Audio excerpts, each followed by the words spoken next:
Mic check 1 2 1 2. Mic check 1 2 1 2. This is Byron Reed coming from CCBC Catonsville for the Region 20 NJCAA Regional Tournament.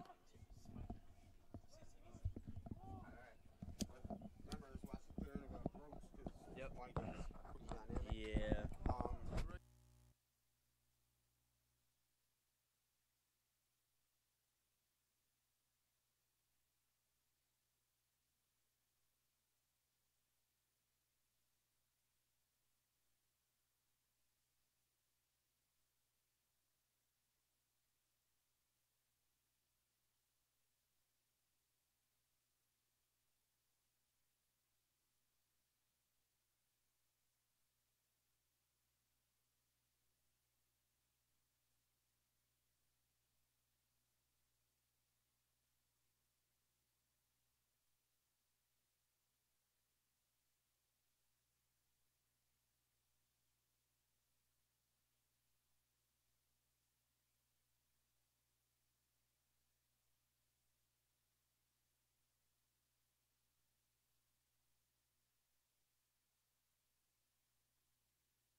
CCBC Essex will be the home team on the scoreboard. We thank you for joining us this morning. We invite you to relax and enjoy the Hello everyone and welcome to CCBC Catonsville, where today we are in round 2 of the Region 20 NJCAA tournament. I'm Byron Reed, alongside me is Andrew. We're here for the first game of 3 today, where the CCBC Essex Knights will face the Garrett Lakers. Andrew, looking forward to a great game today.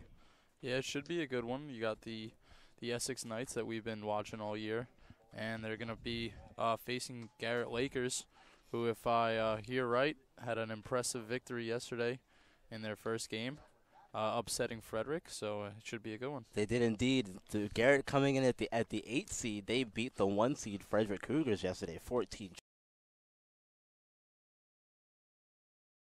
Beat Catonsville in an exciting finish, 6-5. Walk-off error there to end the game. You don't see that all too often. Yeah, it's a rarity in the game. We've seen Essex do it before, too. I believe that was a game that I called where it was a ground ball to shortstop that resulted in an Essex walk-off win. But we're here for day 2 of the NJCAA Region 20 tournament, and it should be a great one. Definitely should be a great one. So before we get started here, why don't you run down the lineup that we'll see for Garrett?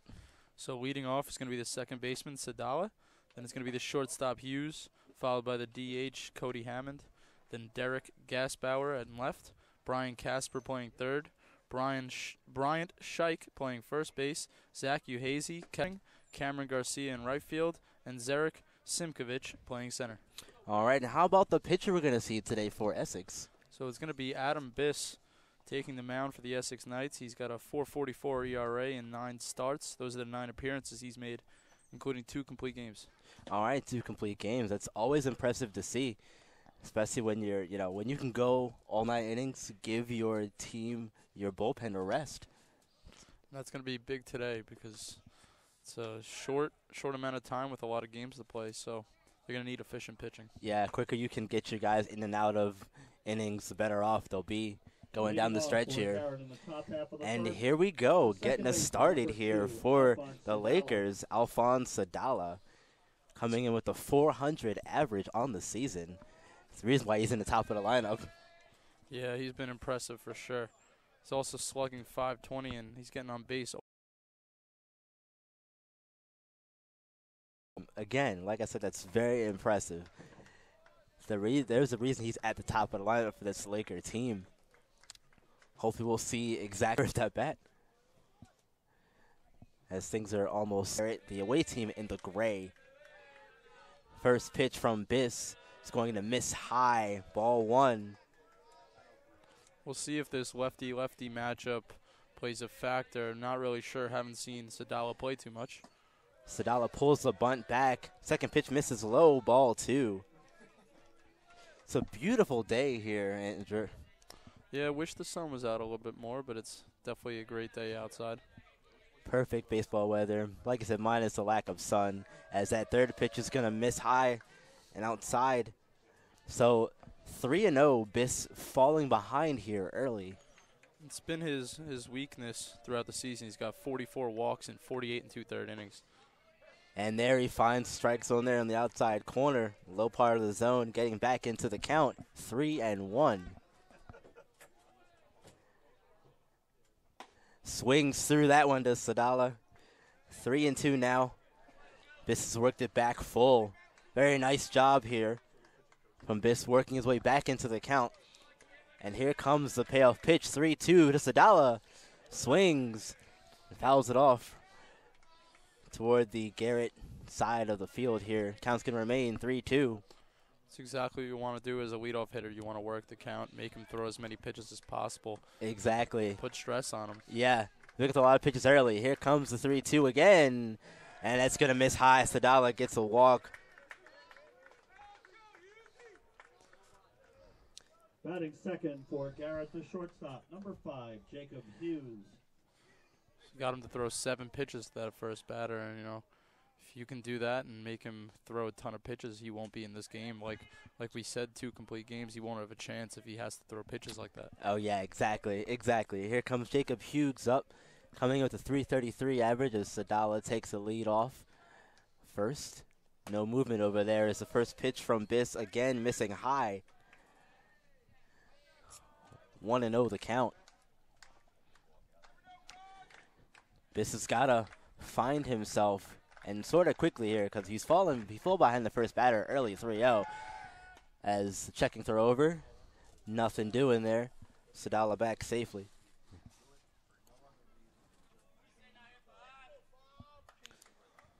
Something to note here is that Garrett is 10-6-1 in neutral site games, as that pitch was swung on and missed by Hughes.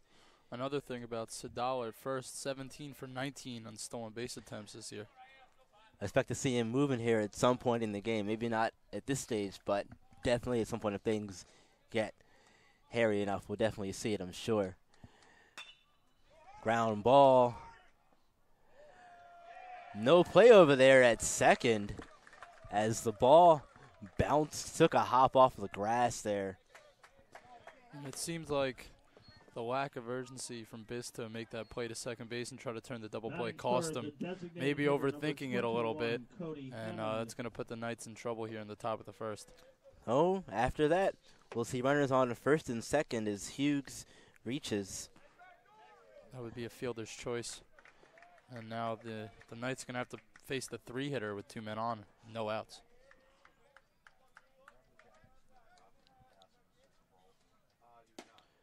First pitch is going to be a strike to Hammond now. Hammond coming in with a .370 average. He's a designated hitter for today's game for the Lakers. First pitch strike from Biss, and that's going to be a trend that needs to continue. Definitely got to continue if he wants to stay in this game long term and get out of the inning without any extra damage. Second pitch swung on and missed. Hammond now behind in the count, 0-2. Hammond has driven in 30 runs on the top 5 on his team. And he has a big opportunity to do that here with a run already on second base. And no outs in the inning. But we'll see. Waste pitch there as it misses outside. 1-2 the count. This is definitely a Garrett team that can hit. They hit .308 as a team on the season. Yeah, they're hitting extremely well. And if yesterday's game's any indication of the amount of runs they can score, Essex is going to need to limit that as much as possible. That pitch is going to miss and get past Watson here, and both runners now will move up 90 feet. Sadala to third. Hughes over to second, as Watson couldn't block that one in time, and they got to the backstop here. It's going to go down as a wild pitch for Adam Biss. It's his 4th of the season. He's got to find himself now, and now the Knights are in a bit of trouble here. Runners on third and second, no outs on the inning. Single probably scores 2 here now for Hammond. And that's going to miss. So now it's going to be a full count here. And with Gasbauer looming, the team leader with 40 RBIs, you don't want to load the bases for a guy. He also has some power, a few home runs. Definitely don't want to load the bases for that guy, exactly. We'll see what happens here as the payoff pitch is on its way. Fouled off. And that pitch count just keeps on rising for Biss. He's already thrown a lot of pitches here in the first 3 batters of the inning.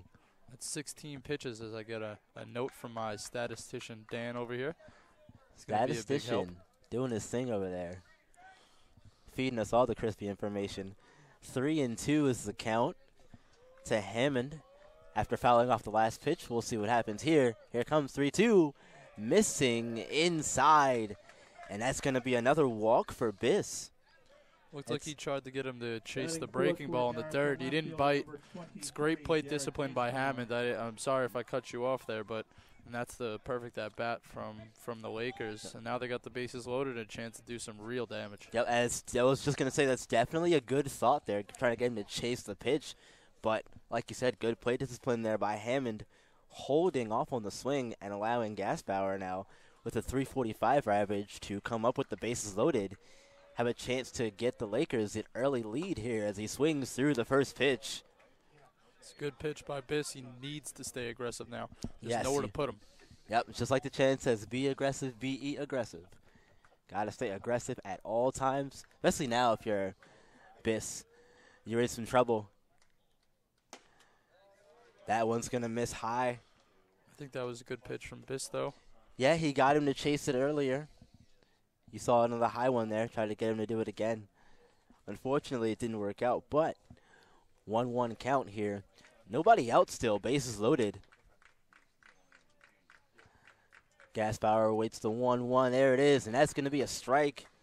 Second one of the at-bat. Now, he had the previous batter, Hammond, in an 0-2 count, and Hammond was able to work a walk out of it.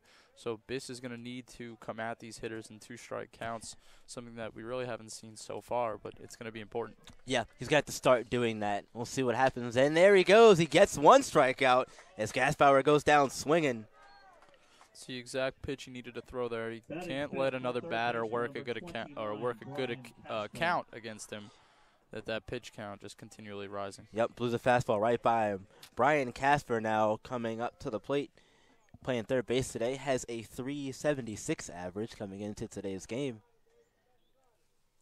Bases loaded, 1 out. First pitch to Casper, strike one on the inside corner. Casper leading his team with a .658 slugging percentage, so this is exactly who the Lakers want up with the bases loaded.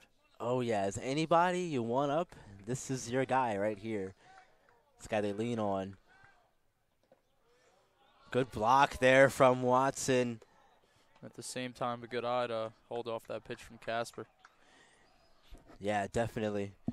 But if that ball would have got by Watson, probably could have seen a run come in there. Now it's a 1-1 count to Casper. As we await the pitch from Biss. Here it comes. Swung on and missed high in the zone there. Nice job by Biss. Yeah, Casper's mad at himself for even chasing that. So he took a step out of the box. He's going to try to refresh his head, get back in the box, and try to put the bat on the ball here. Yep, 1-2 count now to Casper. Let's see if Biss can get back-to-back strikeouts here. Here comes the 1-2. Casper flies this one out to left field. It's going to be caught by Tracy. Sadala coming in on the tag up. He's going to score. So Casper gets himself an RBI on the sacrifice fly. Batting sixth, Lakers will take the 1-0 lead. Sadala comes around to score. If you're not going to get a hit, that's what you got to do. You got to get the run in. Good job to make the throw to third and prevent that runner from moving from second to third there. But it's exactly what the Lakers needed. They got the 1-0 lead. They didn't even need a hit to do it. Nope, they didn't even need a hit to do it. And now we're going to see Bryant Scheich up for the first time as he takes the first pitch for a strike. Just another 300 hitter in this lineup. Yeah, this team is full of 300 hitters, it seems, up and down this lineup. First 5 hitters, first 6 hitters. And that ball's going to get past Watson, and now, once again, both runners are going to move up 90 feet. Hughes moves to third. Hammond moves to second.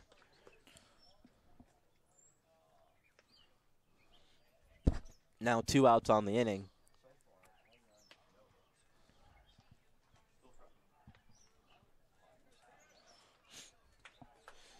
So far, no hits on the inning. No hits, and now their first hit could make this a 3-run ball game. Yeah, if it finds a hole somewhere in the outfield. Even if it lingers in the air a little too long. Yeah, but if he hits it the right field, Laviosa is a cannon, so very true. Might not be smart to challenge him. Yeah, test it on if you want to, right? I've seen him throw a lot of runners out this season. As we're getting time called here, as umpires are making sure they have somebody backing up the starting pitcher over there for.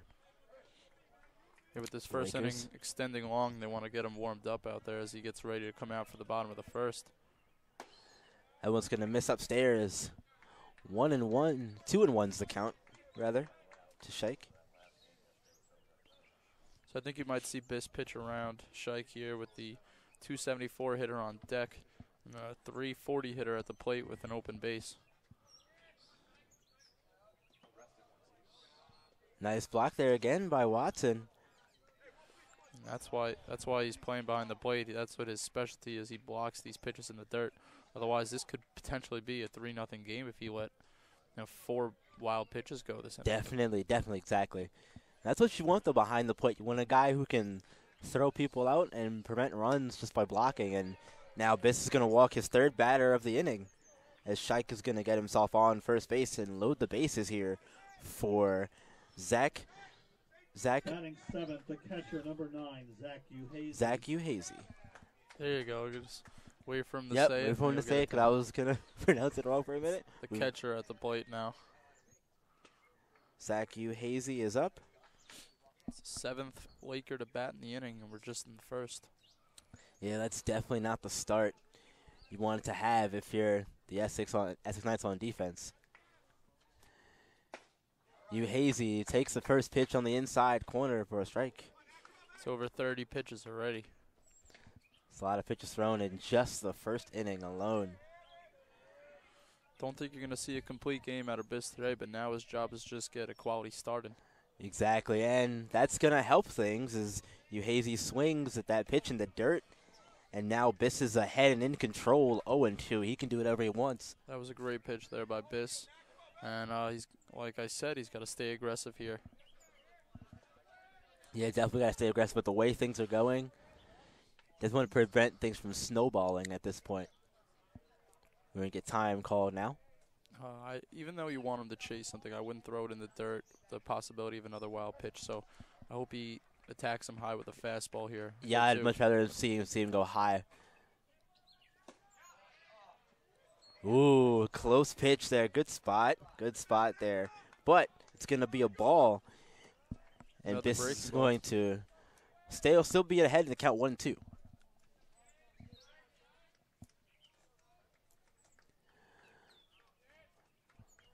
The 1-2 from Biss falls into the strike zone. Uhazy goes down on strikes, and that's going to do it for the top of the first inning. In the top of the first for Garrett, 1 run without benefit of a base hit, an error, 3 walks, and 3 left.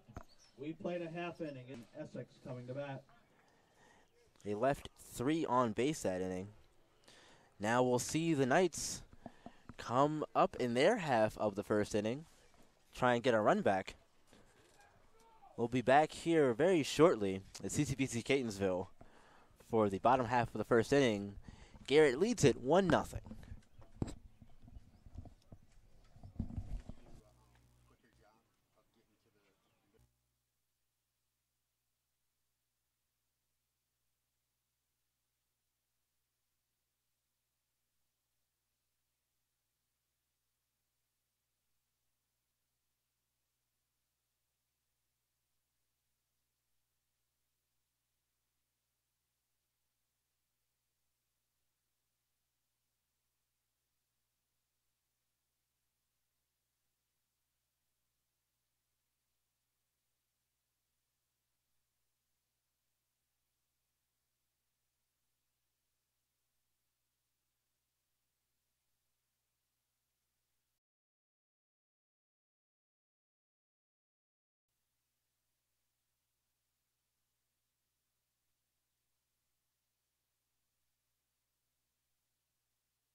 Max Tracy. And we are back here at CCBC Catonsville for the bottom of the first inning. Max Tracy stepping up to the plate to get us started here, left fielder. Tracy's got some speed as well. As he takes the first pitch for a strike. Want to have some speed coming out of the batter's box to get you started. As this one is going to miss. outside. 1-1 is the count. You got Riley Ruckers on the mound for Garrett. 12 appearances, 7 starts, 2 complete games, including 1 shutout. He's got a 3.83 ERA. It's best on the team. So he's really been their ace. If there's any guy you want to have on the mound for a game like this where the winner advances to the championship, it's Rutgers. As that one's also going to find the zone now. 1-2 is the count. Yeah, he looks like he has some really great pitches. That fastball and breaking ball both look good early. Good control of them here as this one's going to be fouled off. Good job there by Tracy, just getting a piece of it, staying alive in the at-bat. Definitely seems like he's throwing it where he wants to put it. That's a great breaking ball. Yeah, and that's one thing you want to always have as a pitcher is good control. If you can throw as hard as you want to, but you don't control of it, it's not going to matter a whole lot. That one's going to miss outside. 2-2 is the count.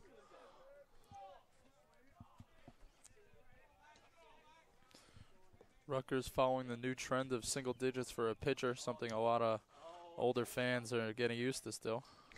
Yeah, definitely. As Tracy swings through that one and misses, going to go down on strikes.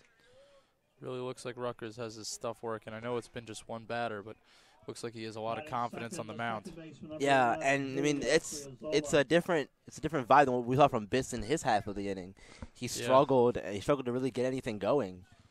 Command issues have not that troubled Biss have not leaked over and troubled Rutgers here in the bottom of the first.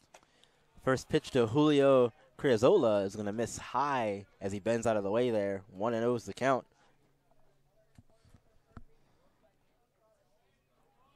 Criazola coming in batting .265, playing second base today. Second pitch of the at-bat is going to be popped up, and it's going to get out of play here behind us. 1-1's the count. Criazola is also a really slick defender. He's played second and short throughout the season. He makes some nice plays. Yeah, we've seen him make his fair share of highlight-worthy plays over the course of the season this year for sure. Third pitch of the at-bat now lays a bunt down. Gonna stay, hug the line, and it's gonna stay fair. Very nice job by Criazola there, getting the bunt down, having it hug the line just perfectly. And you're seeing a benefit of the grass on the infield. As that ball bounced a few times and it absolutely died, rolling up the third base line. A great bunt. Doesn't get much better than that, to be honest. Now, we were talking about that earlier before we actually started this today, how it's strange to see the infield grass, but it played in their favor that time. Now you got speed on the bases for a great hitter in Laviosa. Laviosa sees the first pitch fall in there for a strike.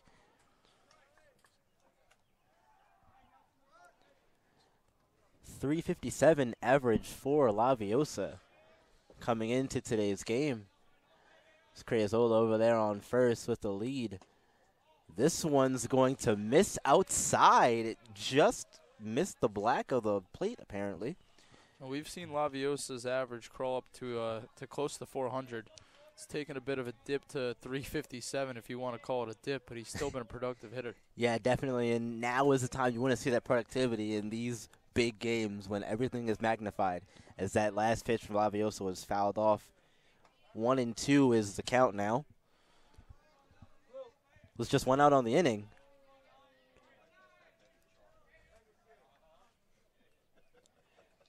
We're going to get time called here as the umpire is requesting some new baseballs, and looks like he's going to get them. 2 new ones, matter of fact. The catcher going to go talk things over with his pitcher. Try to get their strategy down for this 1-2 pitch to a dangerous hitter. Yeah, definitely a smart thing to do. Get yourself all set up and prepared for the next moment here. As Rutgers is ahead in the count 1-2 to Laviosa. Checking throw over. Back safely is Criazola. Diving back in. Coach has always said to me, if you're not getting dirty over there, you're not taking that big a lead. It's a good point. And Criazola's got just a few steps off first here. Just enough for you to think about it, at least. Here comes the 1-2. Pitch out. Criazola's going down, and they're going to get him at second. So the pitch out attempt works in their favor. Criazola's going to get caught stealing. You got to think that's what they talked over at the mound, and it was just a great play. They caught him dead. He was out by a mile. Good tag at second by Sadala. And it's 2 down, or 1 down. Yeah, 2 down now, excuse me, just like that. Yep, just like that. And as that pitch from Laviosa swings through it and misses, but going to get down to first anyway. It got past the catcher back there. So they'll extend the inning now. As fourth, the first baseman, number 22, despite the strikeout, Luke Schaefer. Laviosa is going to stand on first and bring up Schaefer. Yep. So the Knights get a little bit of a gift there. Yeah, because of the pass ball on the third strike, if the ball gets past the catcher on strike 3 and no one's on first base, you can run down. If you make it, you're safe and the inning stays alive. If not, inning's over. So now we're going to see Luke Schaefer up, first baseman batting .321, coming into today's contest. Luke watches the first one there, strike 1. Some notes on Schaefer. He's 7th in the division with 7 home runs and a .585 slugging percentage. In his last 10 games, 8 for 25 with 3 homers. 8 for 25 with 3 homers. That's a very solid stretch in your last 2 games. As Schaefer's going to pop this one up. Uhazy going back on it, but it's going to get out of play. The concession stand. That would have been very unfortunate. I would like some food later on in the day. I want a baseball in it, but who knows? It might taste pretty good. I don't know. Regardless, the count's going to be 0-2 to Schaefer. Awaits the 0-2. Here it comes. Runner goes down. This time, nothing doing. Laviosa got to second and now is going to get to third. Heads up base running there from Laviosa. Seeing the ball get past the second baseman who was going to make the tag. Getting to third. It was a weak offline throw by the catcher there. Sadawa was blocked by the runner, couldn't see the ball. It went to center. Laviosa heads up to go to third, and Simkovic in center is lucky his throw to third didn't sail, as Laviosa was likely going to be safe. He threw a high one to third, and a great play at third to keep it in play. Nice job here by Schaefer, fouling off the curveballs. It drops into the zone, staying alive. 1-2 is the count now. So now what could have been a decent pitch count for Rutgers through 1 is extending into a bit. He's in trouble now. He is definitely in trouble, and now we'll see if the Knights can take advantage. Runner on third base, and that's going to get out into left center field. Gasberger drops it. He was sitting under it, and it's 1-1, just like that. Gasberger drops the shore out in left field to end the inning. Now the inning will continue. As Laviosa comes around to score, Schaefer's going to get to second. Center fielder number 13, Mitch Fife. They're definitely going to give them an error on that one, I'm sure. Yeah, that's an E7 for Gasberger out and left. And now we'll see Mitch Fife come up to the plate here, .262 average center fielder. That's Gasberger's 9th error on the season, 3rd on the team, with the third most errors on his team. That's going to be brutal. And now that's going to be fouled off. It's going to get foul and stay foul this time. The line not so kind. So the Knights get a gift. I guess their inning really could have been over after Laviosa struck out. Made it to first on the pass ball, stole second, got to third on the overthrow, and then scores on the error. So bit of a circus first inning. Both teams really not utilizing a hit to score a run. Then only Knights hit resulted in a caught stealing. Yep, and that's funny how baseball works like that sometimes. Runner on second. Fife is going to take this one, the bender. 0-2 the count now to Fife. Now it's going to be important for Rutgers to stay composed and not let that get in his head. It was a mistake. You hope your fielders can make the plays behind you, but you got to bounce back when they don't. And that one's going to miss outside. Good location there on that one. 1-2. Yeah, and if you're Gasbauer out there, though, you've got to be kicking yourself. But at the same time, like you said, you've got to realize that it happened, it's a mistake, and you've got to shake it off and get going to the next one. Fife, good job there, getting a piece of it. Could be trouble out there. But catch is made by Scheich, and that's going to do it for the first inning. Knights tie it up. And we'll see We have 8, all 9, runs and for 1 Essex in the to get us home started half in the of top of the first. second inning. We'll be back here at CCBC Catonsville for the top of the second. It's all One tied run, at 1 one here. hit, 2 errors and 1 left. We've played 1 complete. We are even at 1.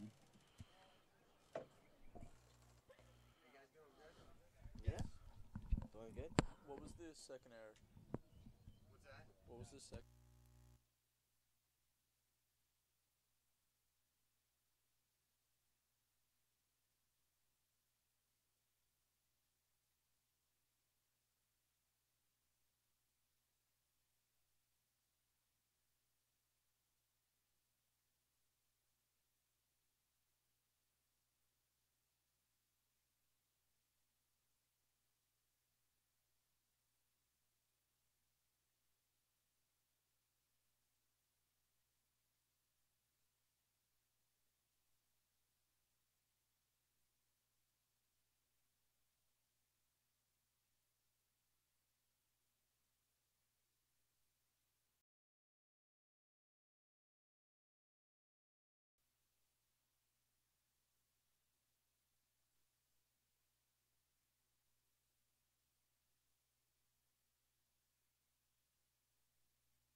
Cameron Garcia going to lead off the top of the second here. He's a 143 hitter on the season, playing right field.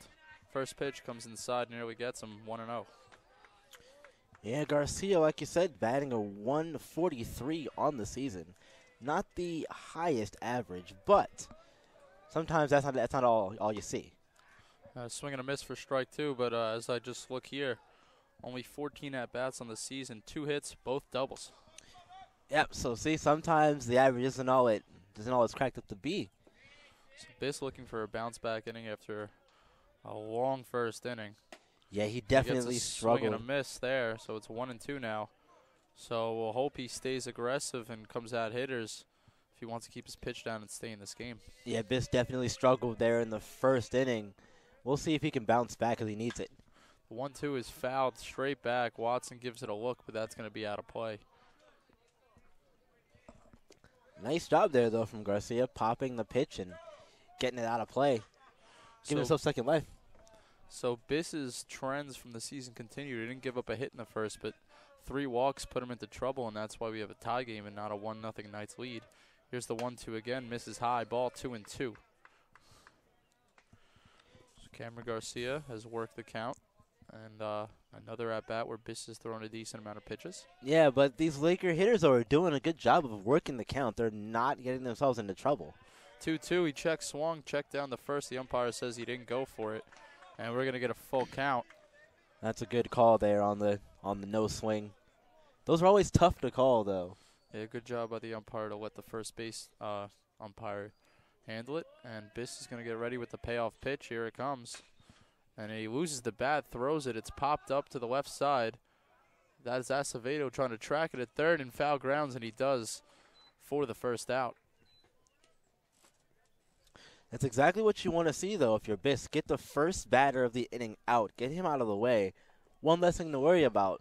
As, you know, once you get into the bottom half of the lineup, you want to get these guys out as quickly as possible. That way you can get to the top half later with less things to worry about.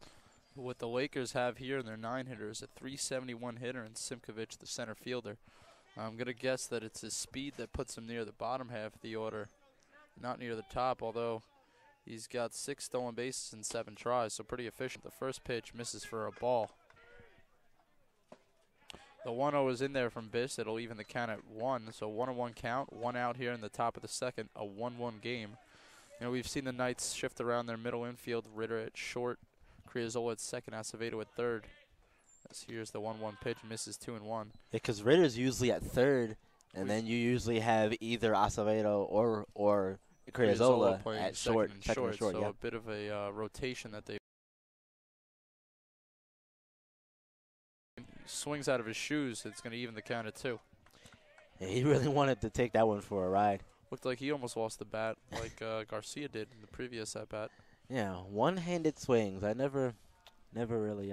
Maybe need some pine tar. Yeah. Here's the 2-2, fouled back. and Watson can't come up with it. I think it caught the umpire a bit, so we're going to take a second here. Yeah, maybe it caught a little bit of everybody there. I think Sinkovich took a bit of that too. So the batter, Simkovich, going to go talk with the third base coach while the home plate umpire tries to walk off the foul tip that caught him. We're going to bring him some water. And then we're going to see Biss and Watson have a bit of a discussion there on the mound as well. I think in this, we're here and we got you on the mound. Let's get upside or both lines to make some more accurate calls than we usually see, hopefully. Yeah, that's the idea anyway, for sure. Simkovich steps back into the box, and Biss is going to fire the 2-2 pitch, and he misses outside 3-2. So now after a long pause in the inning, Biss is going to have another payoff pitch. So I believe that's the second straight batter to see a 3-2 pitch in the inning. And here it comes. And it's popped straight up. This one is going to be in play. Schaefer is calling for it. He's under it. He has to make a little move for it, and that is the second out of the inning. Very nice job there. Bouncing back. I was a little worried for a second. Luckily, however, he gets the pop-up to first, and Schaefer makes a catch, and now we're 2 outs into the inning. And it'll bring Alphonse Sadala to the plate, the dangerous lefty leadoff hitter, as we spoke about before, his on-base percentage. He just added to it with a first-inning walk, over a 500 clip. And anytime you have that out of your leadoff hitter, you're going to score some runs. First pitch is taken for a strike, though, so it's an 0-1 count. 2 outs, top of the second. Yeah, anytime you have that on-base percentage that high, you're doing a lot of things right. The 0-1 breaking ball misses outside, so the count is now even at 1. So the sun starts to peer out a bit more now. Yeah, sun's starting to come out, getting a little warmer out there. Definitely going to help everyone involved. And a good breaking ball that falls in there. That's Sadala fooled a little bit. Yeah, it was definitely a good pitch. I was seeing that thing all the way from back. So Biss with the 1-2, and the breaking ball, he kind of loses control of it a little bit. Came up and in, so the count even at 2. And Biss throwing another decent pitch count here. With the hard, we'll see. 2-2, swing and a miss, struck him out. Good pitch by Biss, threw it right by Sadala. And it's a 1-2-3 inning for Adam Biss, something he really needed. So we'll be back with the bottom of the second just shortly. We played an inning and a half. We are even at 1. When you leave an inning, just always hit the score. Just so you know.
So Chase Ritter is going to get things going in the bottom of the second. Just a 204 hitter so far in the season. 103 at-bats. He's got 21 hits, 23 runs. A few doubles. No homers. So here's the first pitch from Rutgers. And he misses high for a ball. Rutgers looked good to start the bottom of the first. Some defensive woes came back to hurt him. A pass ball and a strikeout. The throw to second base on the steal sailed into center. As the 1-0 is smacked foul down the left field line. Yeah, almost catches the third base coach. Good job, though, there, Coach. Showing reflexes getting out of the way. Heads up. Yeah. Head on a swivel at all times here at the ballpark. But after the defensive woes from the catcher, it ended up being a dropped fly ball in left from Gasbauer that brought the Knights in the tying run. As the 1-1 pitch catches the outside corner for strike 2. And I'm really interested to see how those defensive issues carry over into this inning and the rest of the game for that matter, because you wonder if it impacts their confidence. As the 1-2 falls in for strike 3, Ritter stares at strike 3, breaking ball right over the plate. And that's the first out of the inning. yeah, definitely fooled him. I don't think he was expecting that at all. I think he was looking for a fastball or something, and he didn't get his pitch. Unfortunately for him, he couldn't get the bat off the shoulder.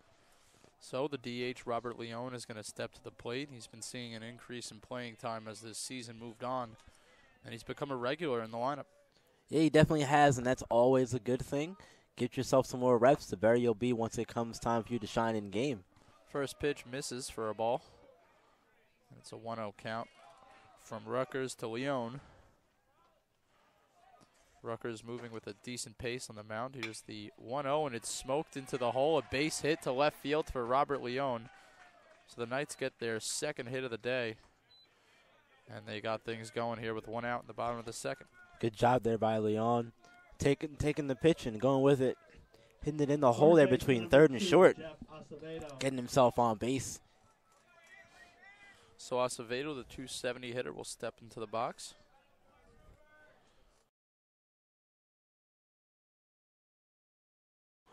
Ritter goes out there, strikes out first at bat of the game and the inning for that matter. Leon comes behind him and says, "I got you, buddy." And Acevedo dribbles one to the pitcher. The only play will be to first. So the toss from Hughes to Scheich will retire Acevedo for the second out. Leon moves into scoring position, though, with 2 outs for Nolan Watson, the catcher, and the 9-hole hitter.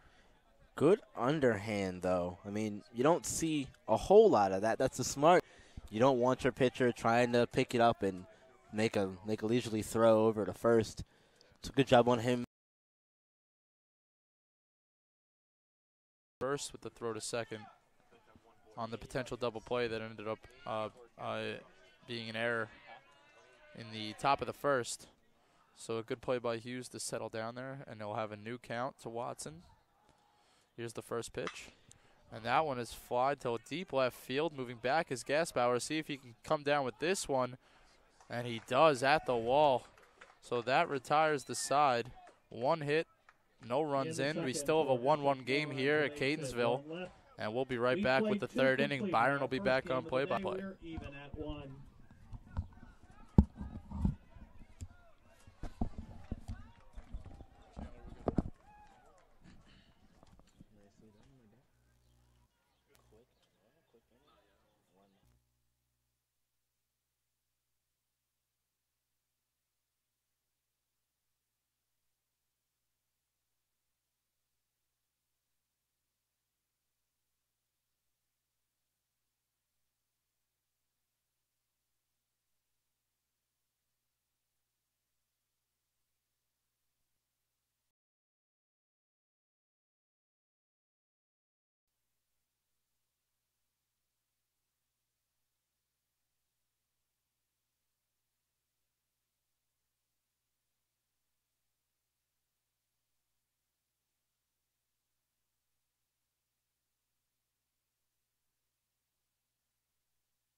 Back here for the top of the third at CCBC Catonsville.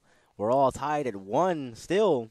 Starting us off here, the shortstop, Jacob Hughes, flew out to the catcher. First pitch is going to be a strike. Fielder's choice last time from Hughes. He also advanced to third on the wild pitch, but he was stranded there. Second pitch is a ball. 1-1 is the count. Yeah, so through the first 2 innings, we've seen both pitchers sort of struggle a little bit as Hughes lines one into the right center field. Ball's going to get back in. But Hughes going to be on first base after a leadoff single. It's the first hit for the Lakers. Number 21, First hit of the day. Perfect time to get one, too. Now we're going to see Cody Hammond, the DH, coming for a second at bat. He walked his first time and got to second, but was stranded there in the first.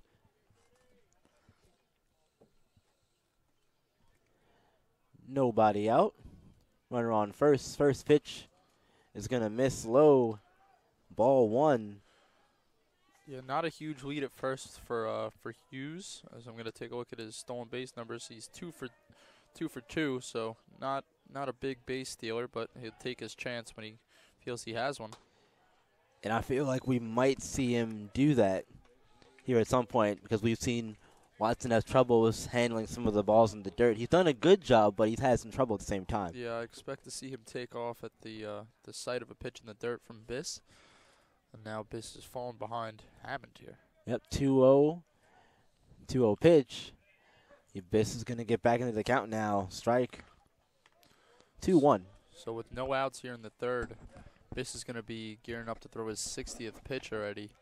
So you hope you can get this in another inning out of him, but you don't know how much longer he's going to last. Yeah, I'd expect that maybe at the max, maybe 30 more pitches we'll see from him. Once he gets around that 90 range, I'm going to have to take him out at some point. As that one was also going to miss outside, so 3-1 is the count now. So Biss was able to hold him to no walks last inning after 3 in the first. That one is lined back here to the cage. 3-2 is going to be the count now. I think that's going to be a major key for the Knights. Well, it's a major key in every game. You know, if you walk guys, put them on without making them work. Yeah, definitely. You're going to find yourself struggling. But for Biss especially this season, it's been his number one issue is walking batters. He averages almost a walk an inning. So he's really going to need to really dial that back and start getting aggressive, especially as his pitch count rises early on in this game. Yeah, and I would say, try to get the balls low in the zone, try and put some ground ball to get a play, but he's had issue with those in the past. And that one's going to ring Hammond up. He's going to go down on strikes, looking at the inside pitch. First out of the inning. Not sure if he was frustrated with the call or the fact that he didn't swing, but looked like a good pitch from Biss. Yeah, definitely a really good pitch there from Biss. Gets the first out of the inning. Now we're going to see Gasbauer back up. He struck out his first time. He made that error. He did make the error in left field to give the Knights that run. And there's a ground ball. Going to get through, though. Hughes was stealing on the pitch, and he almost overran second too much. A good heads-up play by Tracy to throw it into second base.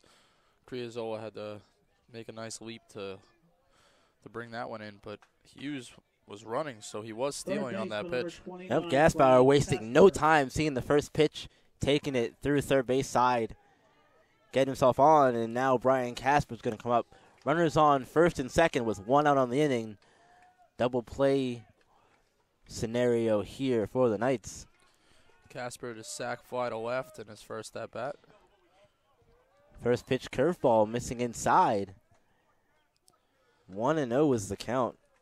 Yeah, that sac fly was a big part of the run there in that first inning. They were really able to escape without much damage, so Casper is going to be even hungrier, I guess, this at bat. Yeah, definitely, because they dodged the bullet there. They did in the first.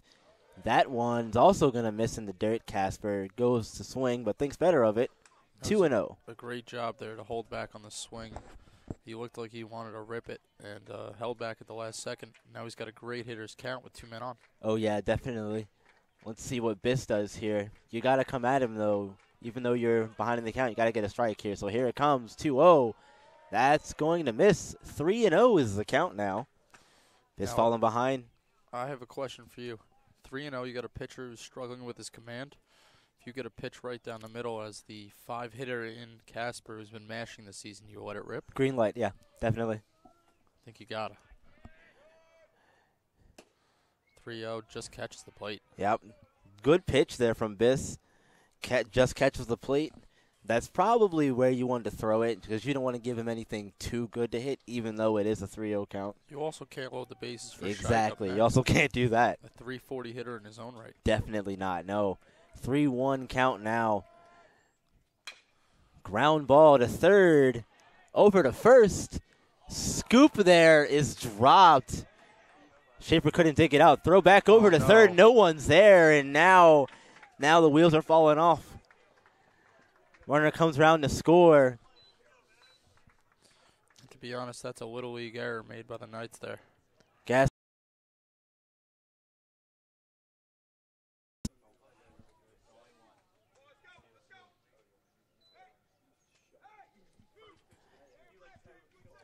And now Casper's on second after that one.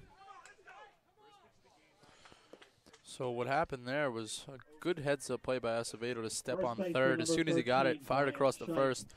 Throw was low. Schaefer just couldn't come up with the scoop. I wasn't paying enough attention to see who made the throw over to third. I didn't expect it, and there was no one there. Sailed it way out of play and led to a 2-1 lead for the Lakers. But Yeah. that cannot happen if you're the Knights. Yeah, no, that was really unnecessary. You got the one out at third. That's fine.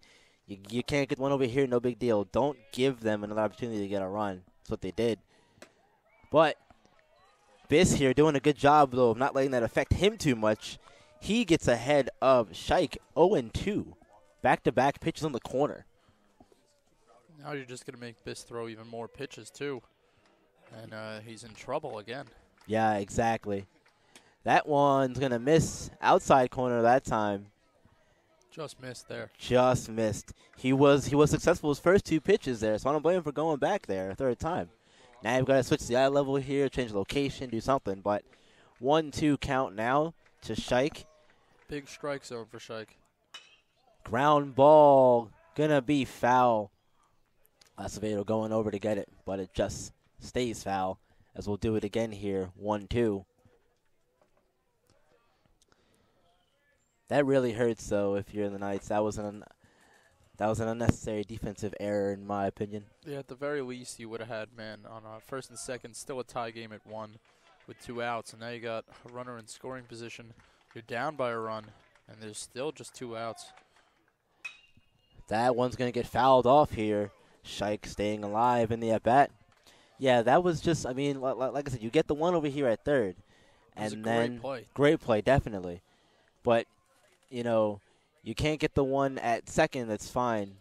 And and to be fair, Schaefer probably thought Acevedo was going to be there at third, which is why he threw it over there because he was going back to third, but he couldn't get there in time. Yeah, you gotta take the extra second. Yes. I know you want to be as quick as possible, but you know, being late to third with the throw is a lot better than throwing it to the bullpen area. Yeah, exactly. Run score. Yeah, because that's a long throw across the diamond like that. It's not like it's from second to third. It's a long throw. He did it from his knees too, if I'm not wrong. I looked over there; he was on the ground. As Shike goes down we'll see the top of the lineup for the Knights. 1, 2, 3 as we get started hitting the third.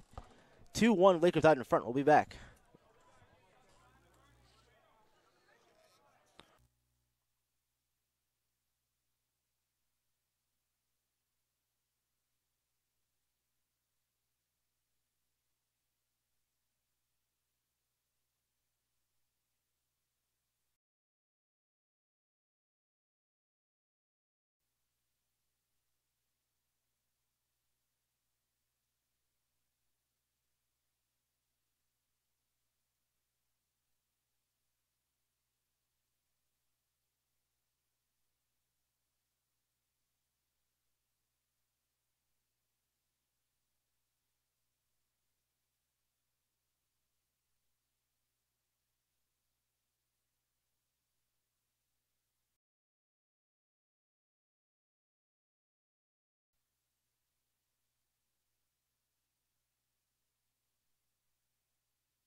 Back here in the bottom of the third, Max Tracy, the leadoff hitter, starting it off.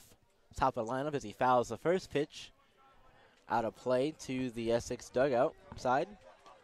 0-1's the count. So defense continues to be the story in this one. We saw the first inning, some walks and a sac fly. Then the Knights tied it up on an error by the left fielder. And then that pitch is going to miss outside, 1-1, even up the count here. We saw the Lakers retake the lead with an error by the first baseman Schaefer. So some shoddy defense all around has produced a 2-1 game. Pop up. Going to get out of play here behind us. 1-2 is the count. But yeah, defense, like you said, Andrew, has been the story. We're going to have to see both defenses really shore it up here as the game goes on. That's for sure. And if these starters want to stay in the game longer, they're going to need their defense to pick them up a little bit more. Yeah, because pitcher's going to do so much. As that one, Tracy's going to watch. And he's going to set him down on strikes. First out of the inning. Good job there from Rutgers, though. And as you heard, it was a real good curveball. Probably caught Tracy looking for a fastball, and when you see the curveball there, it frees up. Yep, definitely. In those situations, you're looking for a pitch and you don't get it, and you hesitate for a second. It's enough to sit you down. Swing at the first pitch half-heartedly there and just managed to poke it foul. So it's back-to-back Knights who have swung at the first pitch. So they're coming out a lot more aggressive in this third inning. I can't fault them for being aggressive. They want to put the ball in play and force the Lakers to make more mistakes like we've seen in this game. Definitely. As that one's going to get hit hard. Little too hard, however. As Garcia out there in right field is going to corral it. Second out of the inning as Crazola lines out to right field. Rutgers working really quick this inning, and now he's got a dangerous hitter in Laviosa up. So he's rewarded himself the ability to pitch around Laviosa here if he wants to. He can if he wants to. Laviosa did strike out his first time, but did reach and come around to score because it was a passed ball on the third strike. First pitch there from Rutgers is going to be a strike on the inside part of the plate. His command is really exactly where he wants. Control that Rutgers has as this one missing high in the zone. 1-1. Definitely want to get somebody through the hole there between third and shortstop. Laviosa's on, 2 outs in the inning. Now we're going to see Luke Schaefer come up to the plate. It feels like I've been watching Laviosa's smoke line drives into the left field, or the left side of the infield's hole all season long. Yeah, I was just going to say the same thing. That's his bread and butter. He's been doing it all season long. It's fantastic. His first at bat ended up being stranded at second base. That was the error that scored the Knights their first run. Schaefer holds up. Going to be a ball. Now I wonder if this count hits 2-0 or 3-1 point. I think you'll see Laviosa take off for second. Yeah, but you got to be wary of the pitch out, though. We saw them pitch out successfully earlier. For sure. And get Laviosa stealing, matter of fact. So, got to be aware of that for sure. They'll go from Laviosa. Schaefer swings through the low pitch. I do believe that was Criazola they threw out at second. Laviosa came around to score the run. You are correct. But you are correct. And that's an even more impressive feat, as Criazola has not been caught stealing much. I believe here, if I look at his numbers really quickly, yeah, he's 35 for 38 coming into the game, and he's 0 for 1 today. Yep, you are correct. I was looking up at my sheet as Laviosa dives back into first safely. I was looking up my sheet, looked ahead at the wrong name, and yeah. We've all been there. Oh, yeah, definitely. A little behind the scenes. So we've got count even at 1 here, 2 outs on the inning. Laviosa on first. And now a 2-1 count. One missing dirt from Rutgers. It's good to see Schaefer pitch the hit, and he puts a good swing on it. When he starts chasing, it turns into a lot of strikeouts. Yeah, no one does any good chasing pitches. When you see your pitch and you get it and you hit it, that's when you're the best hitter you can possibly be. Exactly, Andrew. As again, Rutgers checks Laviosa back to first. We did see Schaefer swing at that first low pitch for a strike, so I don't blame him for going back downstairs again. And E7 is that probably won't score a run here. Schaefer's going to foul this one off, though, towards the Garrett dugout. 2-2 is the count now with 2 outs on the inning. Now, what are you looking for here if you're Schaefer in this part of the at-bat in 2-2 count? I think if I'm Rutgers here, I'm throwing him something in the dirt. I'm not letting him touch it, or I'm throwing a high fastball. But you don't want to give up, a pitch that Schaefer can, put out of the park and make this a one-run game for. Definitely not in the Knights' favor. Oh yeah, no, we definitely don't want to see that again. Though, checking throw over, Laviosa back safely at first. I would throw him the curveball, but because we've seen hitters freeze on that curveball plenty of times so far in this game. Yeah, I'd throw it here. We'll see what happens here. Rutgers 2-2, grounds it just foul. Right, that was close to being a double. Yeah, he definitely did. And give credit to Rutgers though. That was a really good pitch though, and you can get those sometimes, man. They hit your best stuff. They're not being put away. Calls you through more pitches. Eventually, someone's going to win the battle here. Pitch from Rutgers. Hard hit to third. Over to first. Good play there from Casper. That's going to do it for the inning. Knights leave 1 on base. But we will head to the 4th inning now with Garrett ahead 2-1. We'll be back with the top of the 4th and Andrew on play-by-play.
So we're going to kick off the top of the 4th now. This game moving along.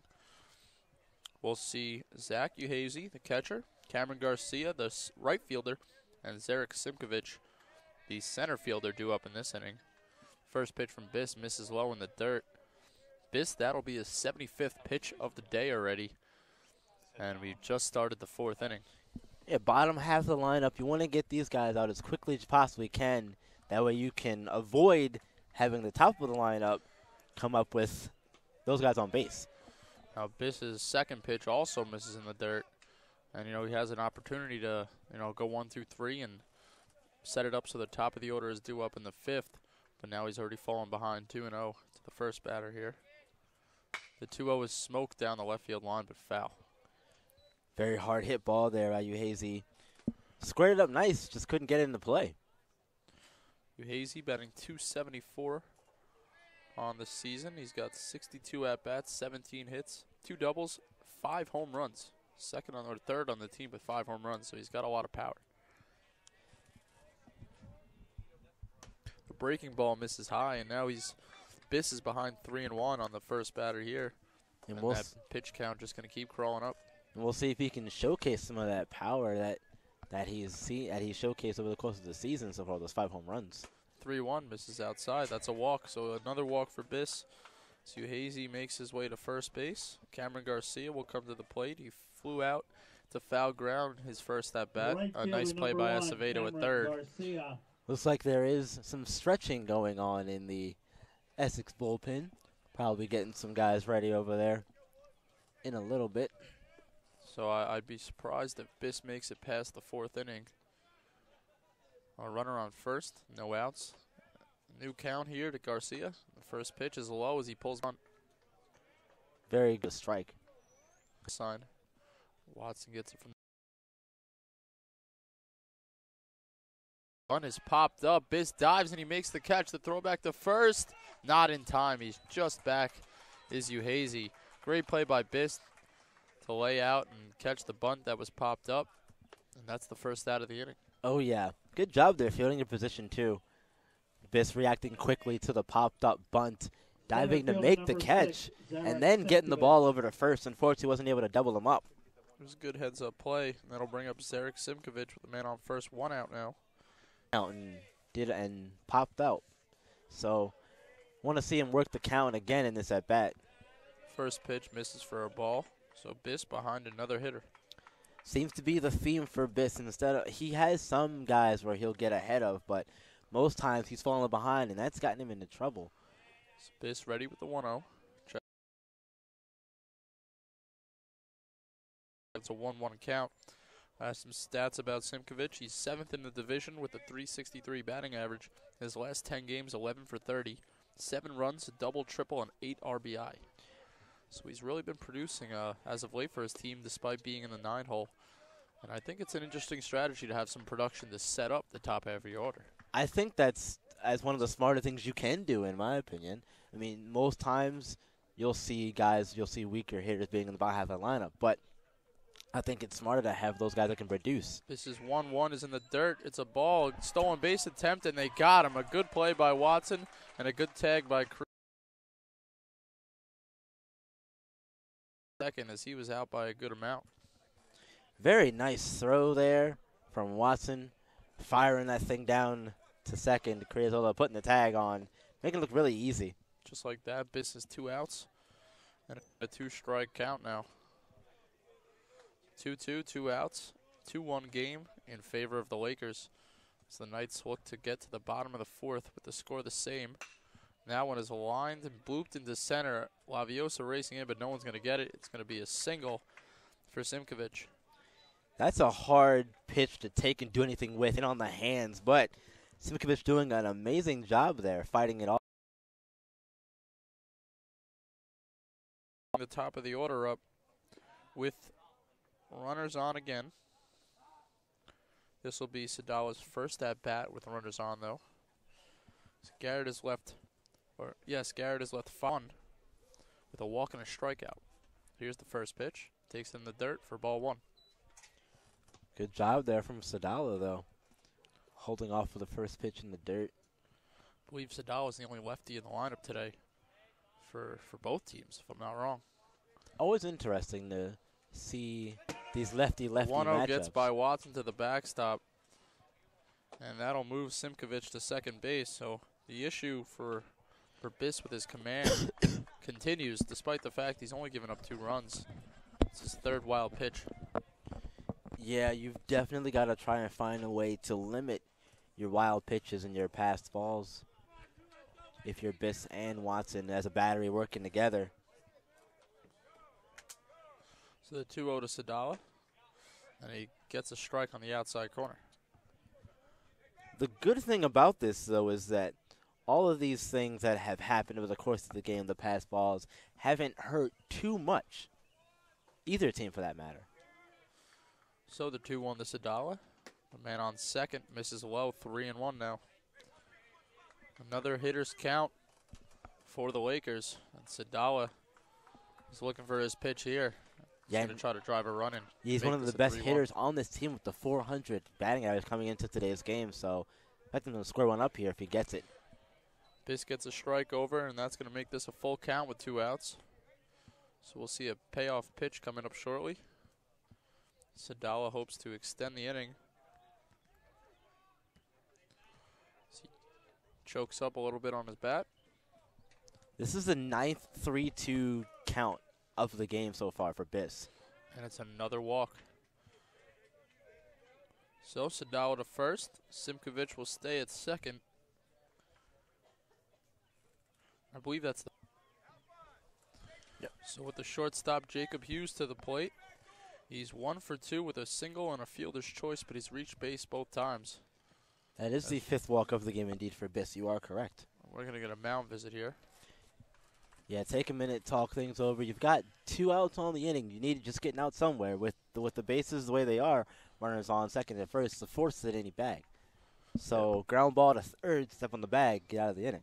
Biss has had success when he finds the strike zone. It's really been his major downfall has been the walks. So they're just probably telling him to settle down, just go with the pitches you have, show him your stuff, and the field. We escape another jam. The Lakers have left 5 runners on base already, 2 more on base here. So they really are looking to break this game open. It's been long due for them, as they don't want to let this game stay too close and give the Knights a chance to come back, especially when they've outplayed the Knights so far to this point. Yeah, both teams have left men on base. Like you said, Garrett has left 5. Essex has left 3 on base in 3 innings. But still, both teams' defense have been playing a little sloppily. But it hasn't hurt either team with the big inning so far. So far, it's still a close one, 2-1, and here's the first pitch to Hughes, misses high for like this and still avoid the big innings. That has to say something about one thing, your offense or your defense. Not sure which, though. So that one is hit to center field. Moving back is Fife, and he makes the catch, just getting under it. So, despite 2 walks and a base hit, no runs scored in the inning. No runs, Still 2-1. 2 walks, and We'll head 2 to left. the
Mitch Fife.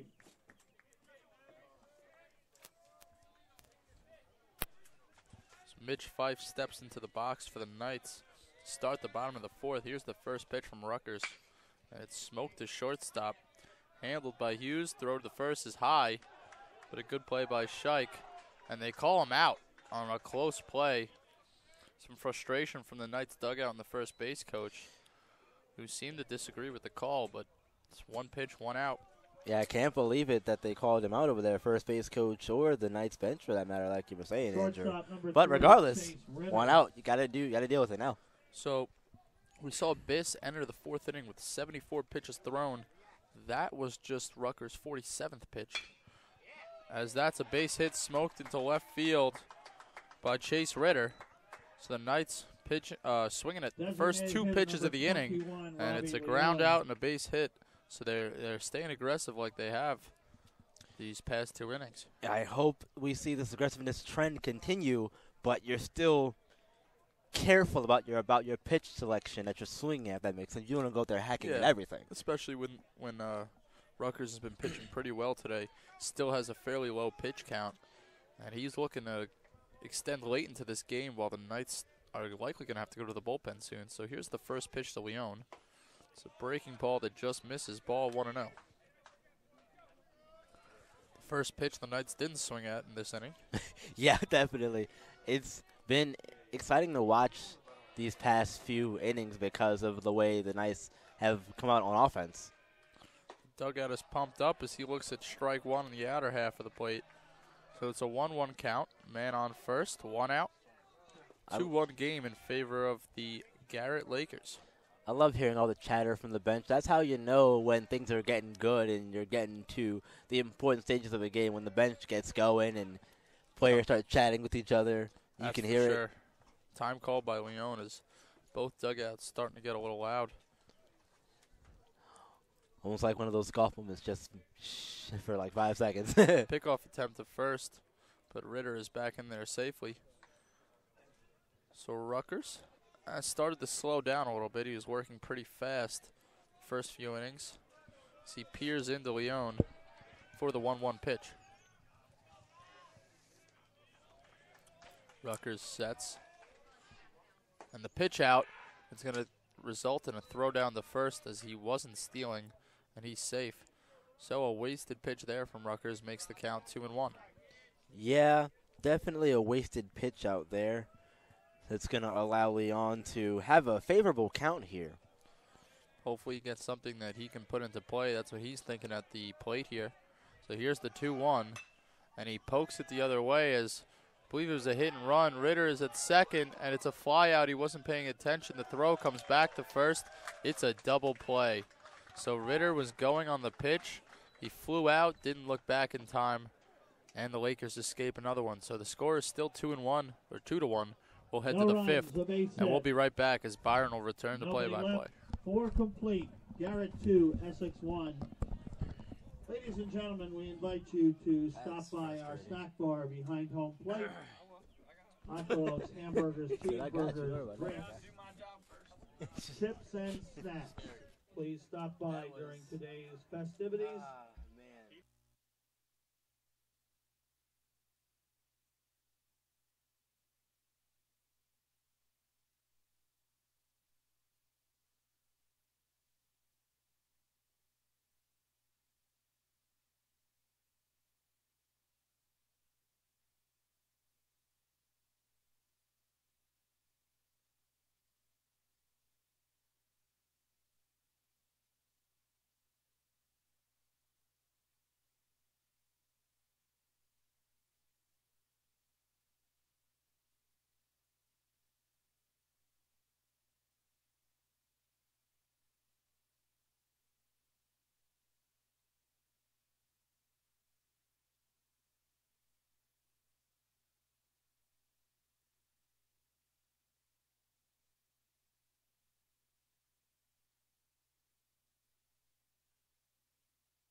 We're back here with the fifth inning of action. Garrett's out in front, 2-1. First pitch of the inning, and the at-bat's going to miss inside, ball 1.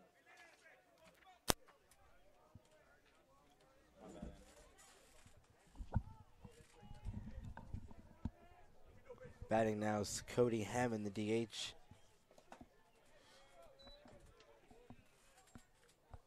Ball 2 now to Hammond.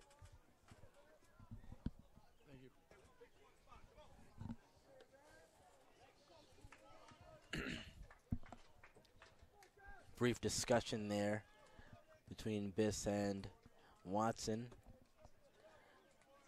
before Watson gives him a new ball and Biss heads back to the mound. 2-0 count to Hammond. Biss is struggling. What do you do in this situation here? Yeah, you can't really throw him a meatball, but he misses 2-0, and now he's behind 3-0 again.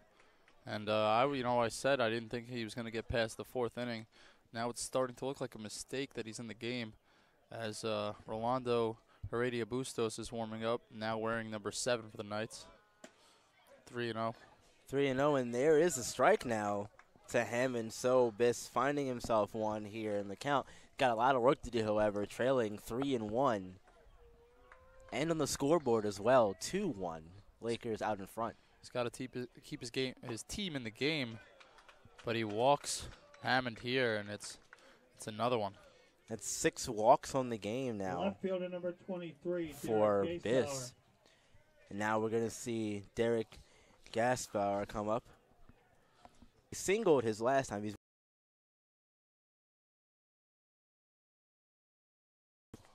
And after his error, the field cost a run. He later scored on the Schaefer error. Yeah, making up for that in his own way as Biss gets a strike.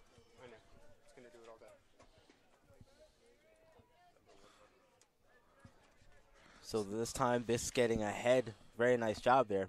That's the 100th pitch of the day. 100 pitches in 5 innings of work.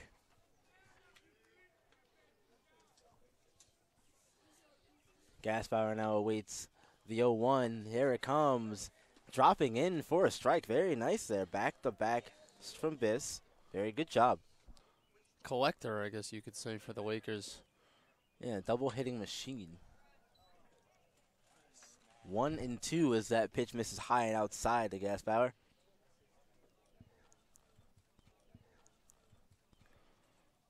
So Heredia Bustos warming up in the bullpen. Arrow is not active for these games, so he'll be wearing his number. It's the 1-2.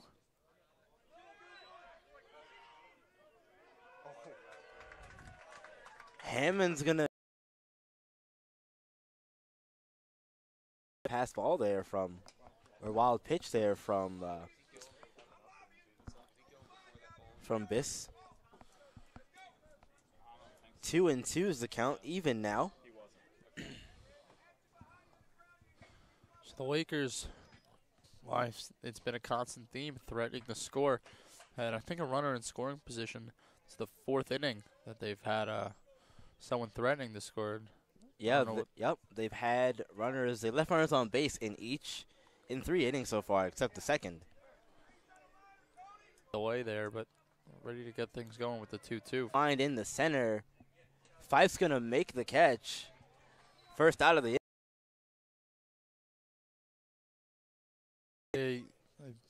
A good hit there by Gaspar, but unfortunately right at Mitch Fife.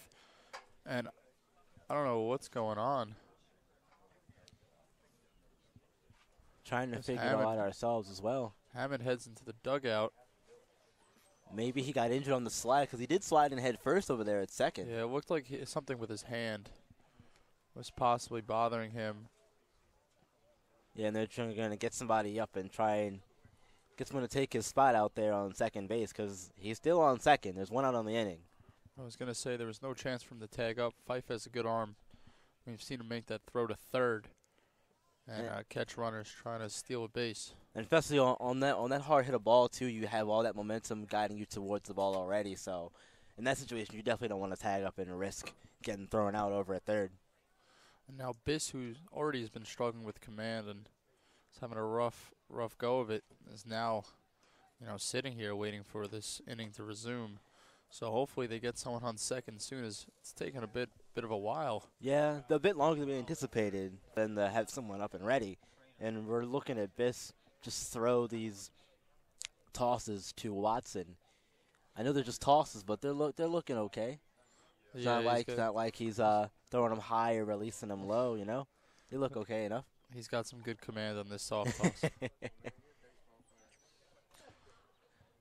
Casper, looking at his dugout waiting because he wants to step in the plate and hit. Biss wants to pitch. Everyone getting a bit restless and not sure what the holdup for this long is. Yeah, unless there's in there, the umpire's getting some new baseballs here, and I'm not sure. It might be a more serious thing than we thought, but you still got to have someone up and ready to go. So and they are taking care of it and bandaging, getting all that stuff in. We're assuming he'll be back on the base. Not pace of play here.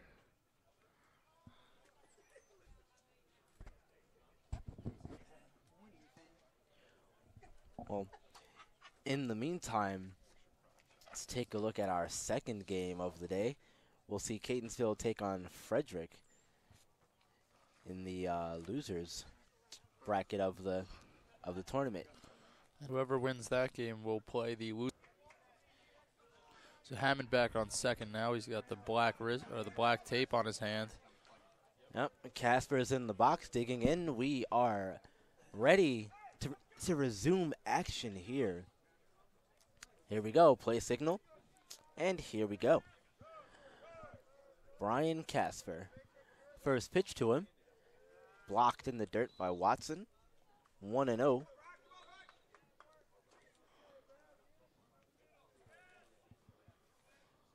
Casper's looking to not be so friendly to this ball and give it a ride somewhere and get that run in. He's got a sac fly and a fielder's choice, so he hasn't really gotten that hit. He's got a 370-something average. You expect some production. He chops one up the middle. There's, yep, chopper up the middle. Short over to first. He is on the bag, so they did make the play.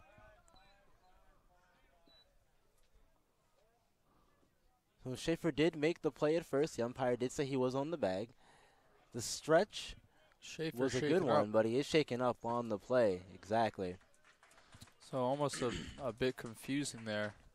But the Garrett coach is going to argue that he was off the base. I couldn't really tell from over here, from this angle. It looked like he was on the base, though. It looked to me like his foot was on the bag as well. 13, It was hard to tell. I will agree with you there. Brian Scheich is going to come up. So the plate now. He's one of 3 batters in this lineup who has both a walk and a strikeout so far. So business is just showing he's been up and down, really. Yeah, and was right there on top of it. So if anyone saw it, he did. He was right there. Not sure who you can really go to talk to and all that stuff. I guess they're going to get a review. Somehow they're going to do this. Maybe the third base umpire saw something. But it is complicated to say that the third base umpire is the first base umpire. Yeah, it's a little strange to me as well. But and the umpire, like I said, he's right there on top of it. So if anyone's going to see it, it'd be him. And they call him safe. They said he was safe. Well, all right. So his foot was. No, now they're saying he's out. This is great. Trying to Garrett, and he came out. He was running the first with a nice smile on his face. Yeah, we thought it was safe. They told him to get right back in the dugout. Nope, right back in the dugout, young man. So it is a but he's going to be in the dugout with the ground out to short. Yeah, second out of the inning, though. And that first pitch to Scheich is going to bounce off and get in front of Watson. So nothing doing there is the runner's going to hold on third. That's Hammond over there at third. He moved up on the ground out by Casper. And so far, I was reading the weather report. I thought it was going to be high 80s today. But it looks like we're going to get a bit chillier of a day than expected with a lot of rain on the forecast coming up. Yeah, hopefully it'll hold out until these games are done. That would be fantastic. Is that even at 1-1? Another curveball. Drops off the table, doesn't find the zone, missing down low. 2-1 now. Biss certainly frustrated with the call there. He froze him up himself a little bit on the mound. And I understand the frustration there. It looked like a good pitch. Definitely looked like a good pitch to me as well. He probably wanted to chase and didn't get it. Here comes 2-1. Blocked again by Watson. 3-1 the count now. Watson's certainly been busy behind the plate. He's had to go down to his knees to block the ball a number of times. Some successful, some not so much, but it's been a good effort from him today. Oh, definitely. Got to give him kudos behind the plate. It's one of the hardest jobs to do. We'll see if this is Biss's last batter here. And with that walk, I think it might be. And there's a walk now with 2 outs. Catcher number 9, Zach Uhazy. Now we'll see Zach Uhazy come back up to the plate. And here will be the pitching change. Uhazy is 1/4. So coming in, we're going to get Rolando Heredia Bustos wearing number 7 and a bit of a change. I'll read you some of his numbers here. His last 3 outings, he has a total of 9.2 innings pitched, 2-0 record. He's given up 10 hits, 5 runs, 4 earned, 2 walks, and 7 strikeouts. He has a 3.72 ERA and a 1.30 WHIP. Over his last 3 appearances. One of them was a start. He went 7 innings. The other 2 relief outings. and Ladies has and not gentlemen, a pitched pitching against change Garrett for Essex. so far this season. Now doing the pitching, number 7, Rolando Heredia. While Bustos gets warmed up, we will take a short break, and we'll be right back with the action here in the top of the 5th. Garrett Lakers are still out in front, 2-1.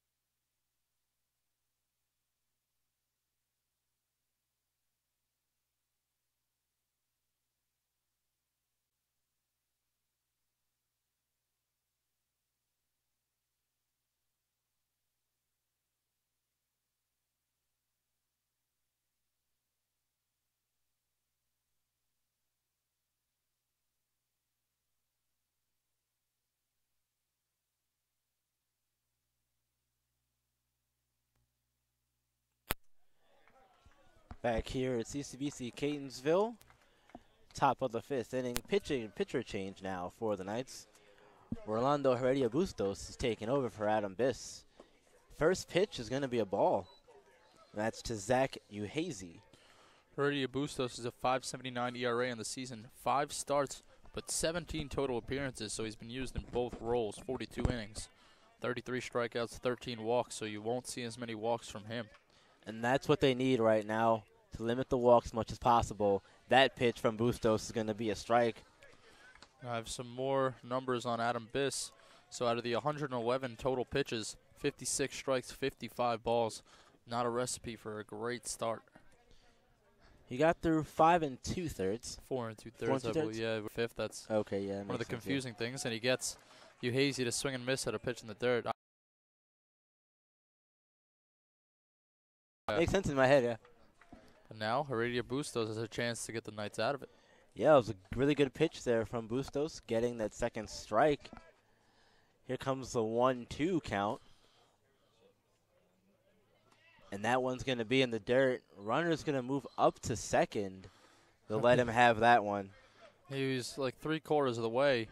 Noticed Watson with the ball, and he almost stopped like he was going to head back to first. He turned around and looked at him. And probably wouldn't have been the best decision. Wouldn't have been the best decision at all. Nope. May as well take it at that point. But 2s across the board. Bustos' pitch is going to miss outside. So Bustos 3-0, 3-2. Oh, you have to get this guy. Get out of the inning. You're the first reliever, get out of the inning.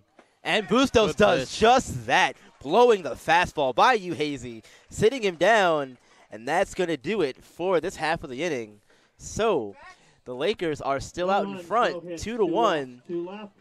We'll be right back with the Knights half of the 5th inning from CCBC Catonsville. Essex 1.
Acevedo's going to get a first pitch for a First strike. baseman number 2. You know, I got to say, the smell of hot dogs and hamburgers cooking behind us really brings out that baseball game feel. Definitely does. Second pitch is going to be swung on, popped up.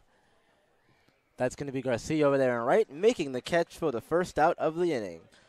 So the Acevedo flies out to Catcher right number field. 10, Nolan Sorry about that. Watson. You know, I don't get your audio, so sometimes I accidentally Yeah, no, you're okay. speak over You are but okay. I was gonna say some more aggressive hitting from the Knights, and it's not working out in their favor so far. They might need to change things up. Yeah, might need to do something here. We're getting towards the latter half of the game. Nolan Watson now coming up, taking the first pitch in the dirt for a ball.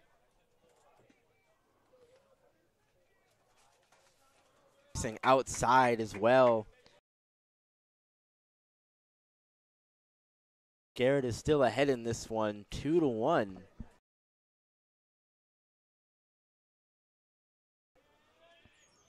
Watson awaits the 2-0. Swings and hits the line to center field. Diving out there was Sinkovich. Couldn't make the catch. So Watson had himself on board here with a single. Now top of it so far. Getting a runner on base, and now we'll see what they can do with it. It's really what they Really needed that. Your 9-hole guy gets on, setting up the top of the lineup. Exactly what you needed. Max Tracy now. The first. 1-0 count as Tracy pulls back the bunt attempt, and it's a ball.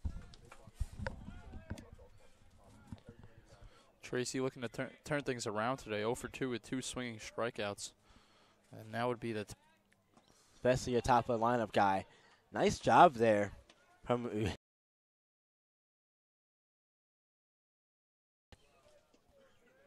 2-0 count to Tracy.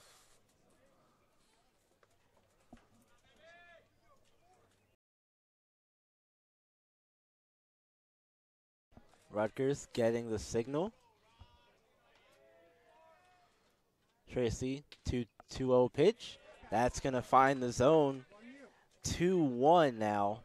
That's a good breaking ball there from Rutgers, and if he wants to get himself back on track, look to force a double play here. So I would assume you see some more off speed. Going to get by the shortstop there.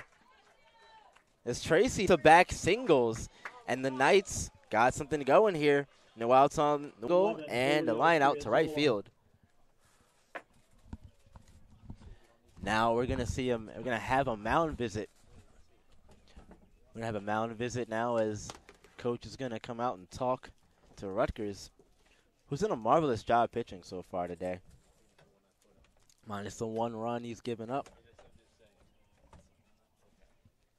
Done a really good job of not allowing anything too big to happen, and Knights are looking for that big inning that they need to get themselves in front and get in control of this game.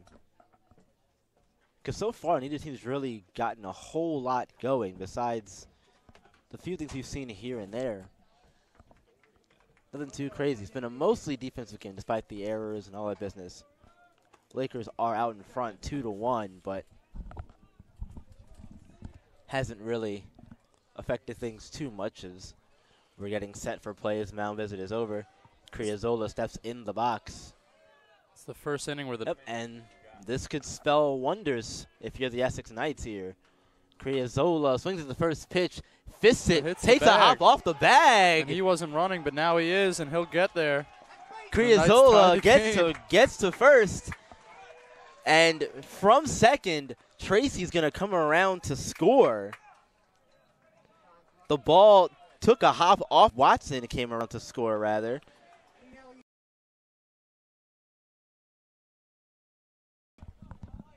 Right fielder number 9, Nelson Raviosa. That's times unfortunate things happen. That's one. As Laviosa swings through that one, taking a huge hack at it. And there's a big ooh from that Knights dug on my field. He loaded up on the analog stick and let it forward. Try to get it out of here. And this is the spot. You know, Laviosa really should be looking for. Got to stay out of it. Yes, if you can avoid those at all costs. He's got the speed. Laviosa now. Pitch out. Nothing doing. As Crazola's smart decision there. Really smart. Fairly want to throw down the second with 1 out.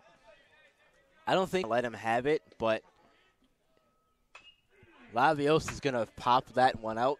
Who is going to be the count to Nelson Laviosa? And now Rutgers facing, his biggest challenge of the day. It's a tie game. There's runners in the corners, and he's got the night's most dangerous hitter at the plate. And if he wants to prove himself, this will the Lakers ace. This is the time to do it. Oh, yeah, if you can get yourself out of this jam and always a big plus. This one is for your confidence and your team as well. 1-2, Laviosa waits the pitch, and that's going to miss low. 2-2 is the count. And I like that pitch from Rutgers there. Try to get him to chase something low that if he makes contact with, he'll probably get something on the ground. And he's got the room to now still pitch and stay aggressive or throw something to try to get him to chase 2-2 here. Yep, you can still do it.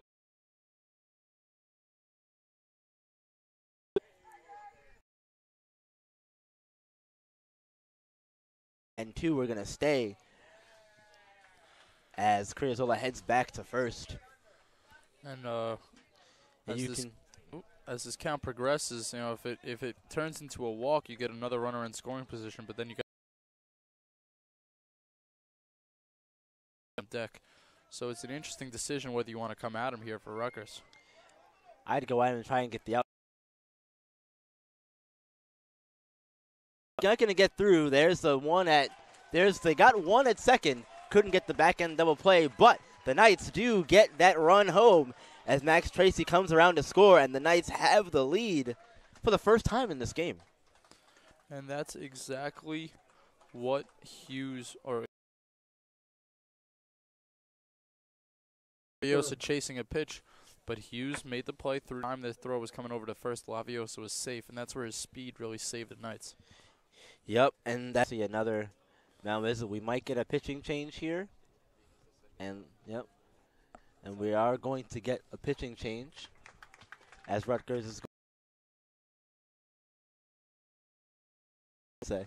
Yeah, and it's interesting to look back at it now. Looks like he ended up out pitching Rutgers in today's game.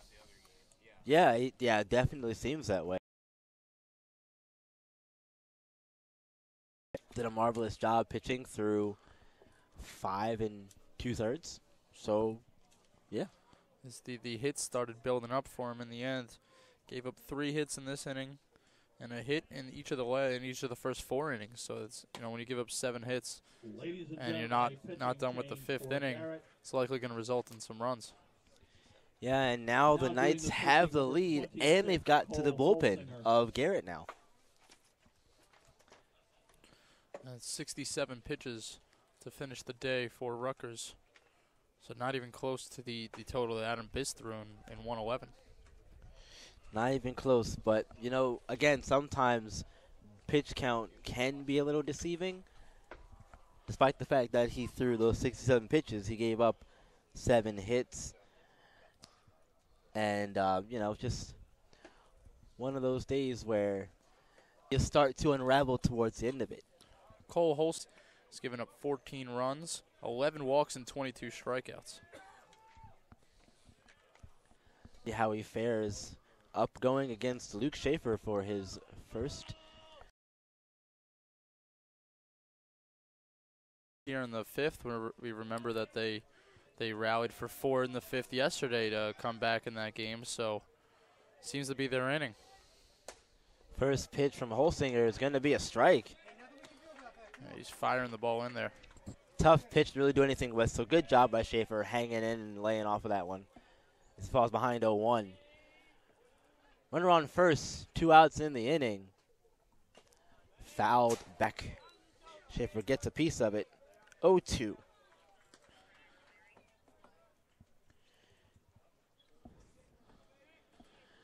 Schaefer's looking to drive something out into the gap somewhere. Get another run for the Knights that'll extend the lead a little more because they do have the lead for the first time in this game after the fielder's choice from Laviosa. Schaefer swings on it and misses, disappointing himself, and that's going to retire the side for the Knights, but not before they get 2 runs that allows them to take the lead and go up 3-2. We'll be back with the 6th inning in this contest from CCBC Catonsville and the Region 20 tournament. 2 runs, 3 hits, no errors, and 1.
The first pitch from Heredia Bustos to Garcia is a swing and a miss, as he really looks like he's coming out here throwing heat in this game. Yeah, definitely got to bring the fire at this stage of the game. The 0-1 on the outside corner for strike 2, so he's coming out the hitters, staying aggressive.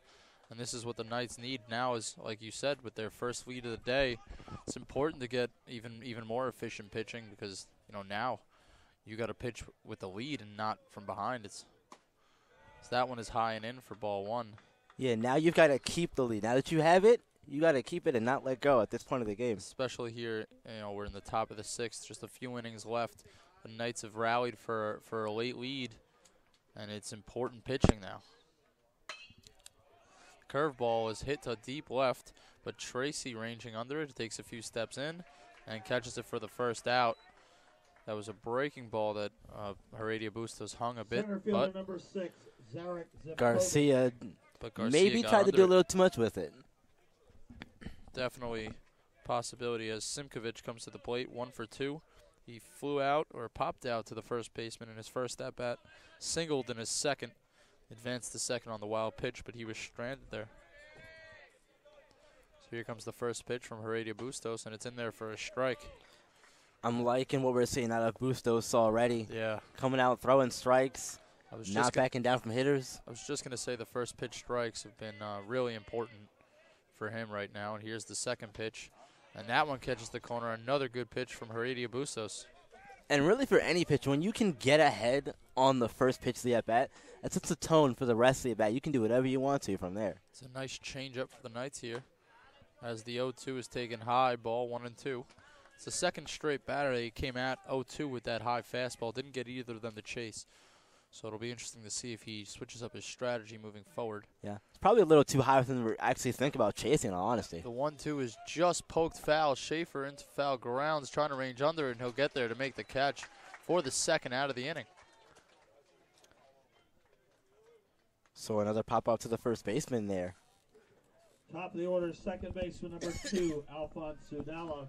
So as Alphonse Sadala steps to the plate, 0 for 1. He's got 2 walks and a strikeout. He's scored a run, and he's living up to that on-base percentage he boasts. Yeah, it always helps when you can boost it by getting walks. I mean, that shows you're seeing the ball, seeing your pitches. First pitch swung right through for a strike. And, you know, he's been a red-hot hitter all year, like you said, hitting .400 on the season with the on-base percentage over .500. only a few walks, 27 walks in 40 games. So there's the 0-1 misses outside. But he doesn't just need the walks to get on base. He's done it all, really. Yeah, definitely. And when you can do it all from the top spot in the lineup, that's a big reason why you're there, really. Said that at the top of the broadcast. So with 2 outs, a 1-1 pitch from Heredia Bustos Sadala. He's fouled off.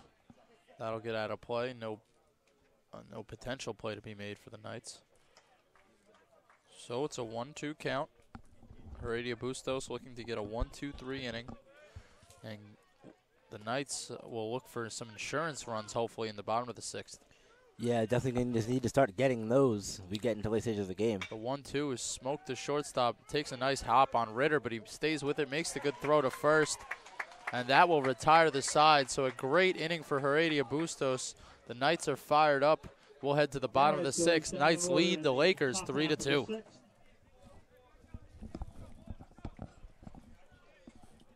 Five and a half. Essex 3, Garrett 2.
In the 6th for Essex, center fielder number 13, that's Fife. Oh, I won't mess it up. I won't mess it up. So Fife will lead off the bottom of the 6th for the Knights. He scored 2 in the bottom of the 5th to take the 3-2 lead. As they've been playing from behind all day, we saw the Lakers score in the top of the 1st. The Knights tied it up, but they quickly fell back behind. But now they got the lead, and it's late in this game. So here's the first pitch from Holsinger to Mitch Fife. Good luck. And he wanted to offer at it, but he holds back 1-0. Yeah, that was a big spot for the Knights. Now that you have the lead, it's all about building on the lead now. They could use some production from the bottom half of the order as Fife floats one into center field. It's trouble. It'll get over the shortstop's head and fall before Simkovich in center. So it's a single to lead off the inning for Mitch Fife. He's 1 for 3 now. Any way you can do it, you'll take it. A bloop and a blast. How that works, right? That's for sure. Chase Ritter now at the plate, 1 for 2. Struck out looking in the 2nd, singled in the 4th, and was thrown out on the double play.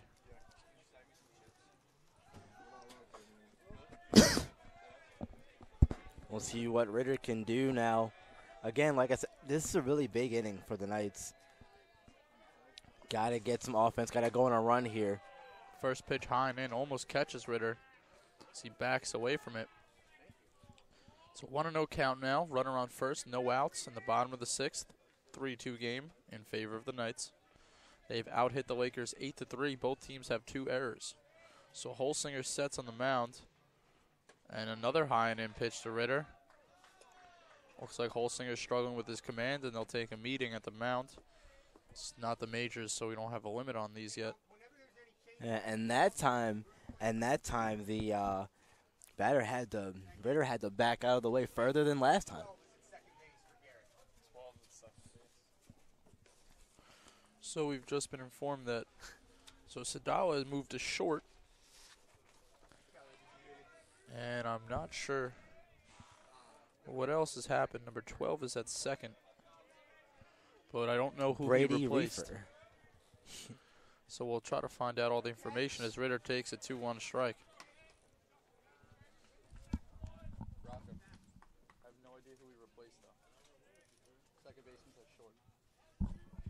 So Hughes probably gone. Pickoff attempt at first. Fife is safe. So from what it looks like, Casper's still at third. Sadala moved to short. And I think Hughes might have been removed from the game.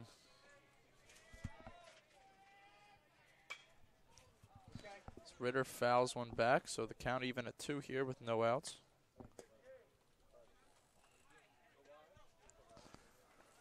Apologize, I'm updating my scorecard with the changes. That's Brady Reefer at second base.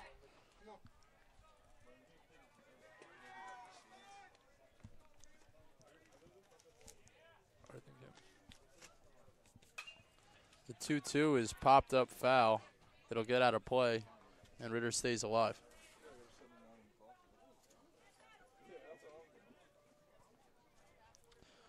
So Ritter working a good at bat here against Holsinger. Fife leads off first, still no outs. Count even at 2. And he'll see another pitch shortly. Holsinger delivers, and it's popped up. The shortstop looks to the left fielder, Gasbauer, who cuts under it, but no, it'll be Simkovich, the center fielder, who comes over and takes it for the first out. So Ritter flies out to center, and it'll bring up Robert Leone, the DH, who is 1 for 2. He singled in the second and hit to a double play on a fly ball to right field in the 4th. After what we saw earlier in the game with Gasbauer dropping that first fly ball, do you think that had something to do with it? Or was it just a better angle for Simkovich to make the play on?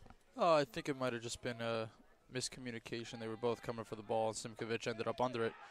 The pitch and a throw down the first is not in time. He's safe.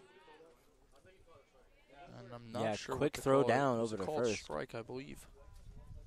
0-1 is the count.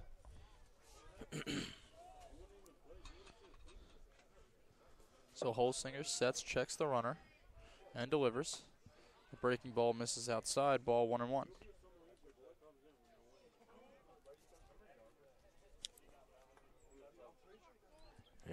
Updating my scorecards and stuff. Now we're all caught up, I think. Same over here. It was a move that was made without our full knowledge, so we were a bit confused for a second. But here's the 1-1. Almost comes inside and hits Leone, and it's a 2-1 count. Yeah, Leone doing a nice job turning his body, making an attempt to get out of the way of it. Because I know in some cases, if you don't try, you don't get the hit by pitch. Seems like the Knights are working more counts against Holsinger than they did against Rutgers, who pitched the first 4 2/3 innings of this game. Time is called. The umpire gives him the signal to go. So 2-1 count, runner on first, 1 out. And here's the pitch. Comes inside again, ball 3-1. Good job here by the Knights, though. Really, like you said, doing a good job working the counts, making Holsinger throw more pitches. They're seeing more pitches. In turn, it's going to allow them to find better pitches to hit. So 3-1. Hitters count for Robert Leone. Fife on first, not a huge lead. 3-1 pitch, misses away, ball 4. And the Knights have 2 runners on now. 2 runners on with just 1 out in the inning.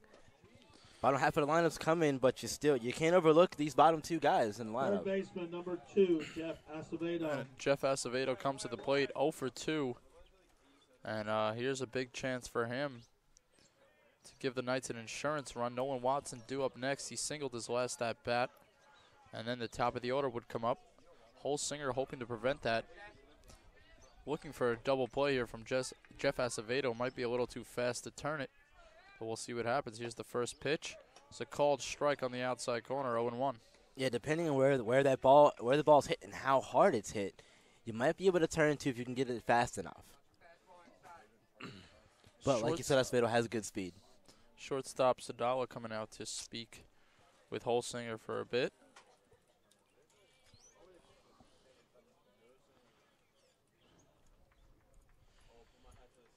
And Holsinger will get ready to throw the 0-1 pitch here to Acevedo.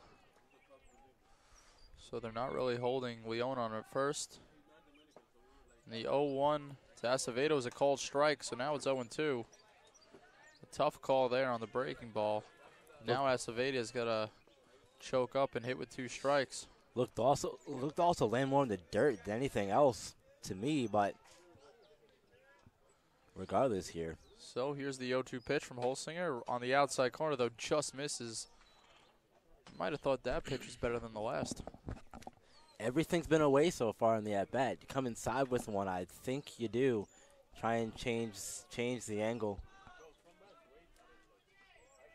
And he's hoping to jam him and get a ground ball here. Time is called by the catcher. If anything, get you the ground ball you need and try to turn the double play. Or at least an attempt. Yes, exactly. Got to force out at second or third and then attempt to get the second. Hopefully it doesn't result in a run like when the Lakers messed up before as Holsinger steps off the mound. Another time is taken. So yeah, because with runners where they are, force at any bag here, you can do whatever you want. If you can get the tag on third and maybe get the throw over to first if you want to try it. The corner infielder is playing deep. The middle infield playing at about double play depth. Hard ball though to the hole there. Chopper foul from Acevedo, and it's a good job by Sadao, who's covering on the potential pickoff to run back over to short and get into position. So yeah, it's rare you see the shortstop covering second with the righty at the plate. Yeah, definitely, but and now we're not seeing the hold. Yep. Now there's no hold. So 1-2 pitch, 2 men on, 1 out here for the Knights. Acevedo, and he jams him. It's coming in for the second out. And the Knights now down to Nolan Watson with 2 outs, 2 men on. Still got a chance, though, to get a run here. Watson did single and come around to score in his last at-bat. So Nolan Watson, excuse me, at the plate. He's 1 for 2. Flew out to left in his second at-bat and singled and later scored in the 5th. To finish his first complete inning. I think Watson's hit single was the one that bounced off the bag at first. Yes. That got them the run. That got them the Max Tracy go-ahead run there. That's right. He knocked in the run and later scored on the Laviosa fielder's choice, I believe it was, as the 0-1 is taken away for a ball. And the fielder's choice was the one that Watson scored on, which was the go-ahead run. The one that Watson had. Watson tied the game yes, with his. Yes. And he finds himself in a 1-2 hole now. As we're going to have to make the long run back to second base as Mitch Fife after rounding third. Oh, yeah. He was going. So 1 ball, 2 strikes, 2. Here comes the pitch. He just gets a piece of it.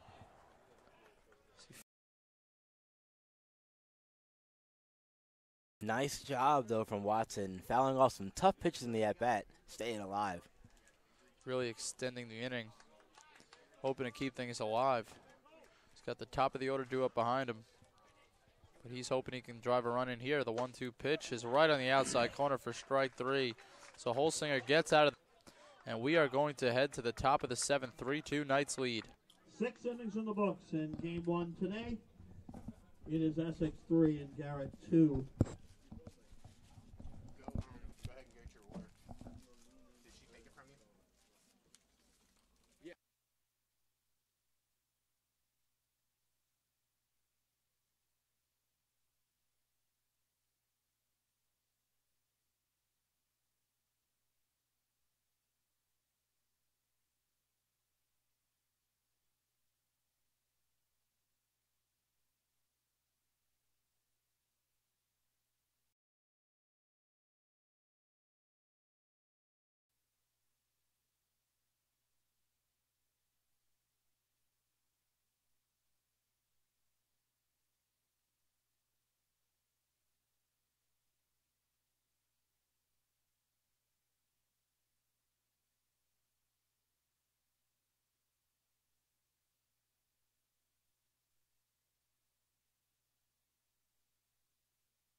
changed him again?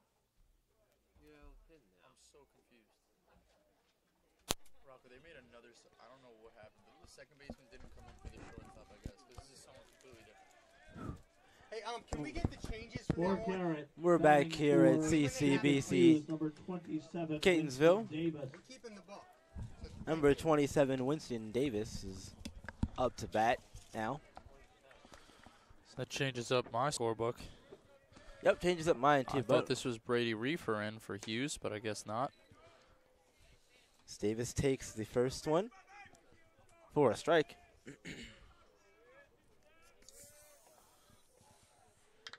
Busto still on the mound. The 0-1 pitch is going to be a ball to Davis.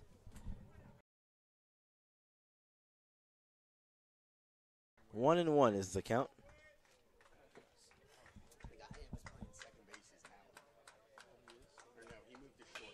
Popped up. It's Winston coming in on it. But stop, makes the play. Ritter makes the play.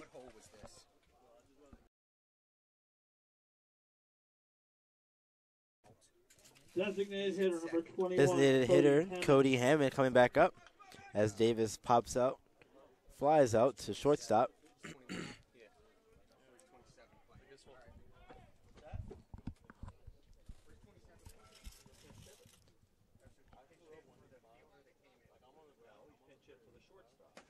Shortstop was out already. He was taken out earlier. Okay, here's what happened. First pitch He pinched hit to Hammond is a strike. Now we got Bustos throwing. right But that was for 27. 5. Second baseman is at 5. No, I know, but the second baseman moved to short. The shortstop came out of the game. Right.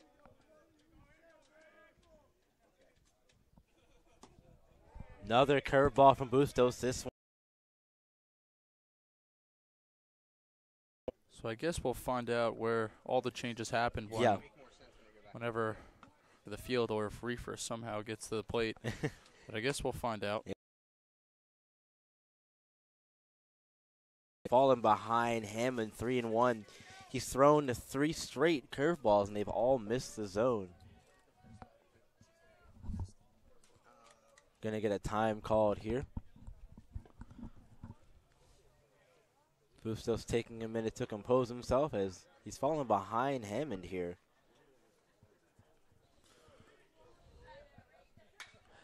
But comes back and gets himself back into the count, getting Hammond to foul this one off. You know, that's what was the change of pace for the Knights was Heredia Bustos coming in and attacking hitters, throwing first pitch strikes and staying aggressive late in the count. And early in this inning, after the first batter was retired, now he's worked the full count. So he has the room to throw a lot of pitches, but he wants to keep that pitch count down, I'm sure. Gonna be set down, looking for the second time today. Left fielder number 23, Derek Second out of the Gaspar. inning. Now we're gonna see Derek Gasburner come back up. Cody Hammond now is 0 for 2 with 2 strikeouts and 2 walks. This will bring up Gasbauer, who is 1 for 3, single and later scored on the error. That was in the 3rd inning. First pitch of the at-bat from Bustos is going to be a strike, finding the high outside corner. Nice spot. Gasbauer wasting little time, falling behind in the at-bat. And Heredia Bustos really gearing up and throwing hard there in this game. Fouling this one back behind us is Gasbauer, and now he's in the 0-2 hole. So a big spot and a big chance for the Knights if they want to keep breezing through the lineup. They haven't given up a hit since the 4th inning. Yeah, set them down 1-2-3, get your offense back out to the plate, do some more damage here. Another foul ball here. Since Heredia Bustos has come in, it's been 6 up, 6 down, 2 strikeouts. Doesn't get much better than that. No, it does not. We will see how things progress here with another 0-2 incoming. As Heredia Bustos rears back and throws the curveball high. That one got away from him. Even the batter was like, whoa, get this out of my face. Put Yeah. his hand up. Yeah, definitely got away from him there. Don't want to see the pitches coming that close to your face. No, I would stick with the fastball. These guys have not been able to catch up to it. Yeah, if they can't catch up, throw it by them. And that one is going to miss outside. We're getting that call most of the day. Call that went the Knights' way earlier, or yeah. Excuse me. 2-2. Bustos doesn't get this one either. So they're doing a good job here, though. Being patient, working the count, waiting for his pitch, seeing something he likes anyway. You can't wait too long, though. And that's going to be a walk.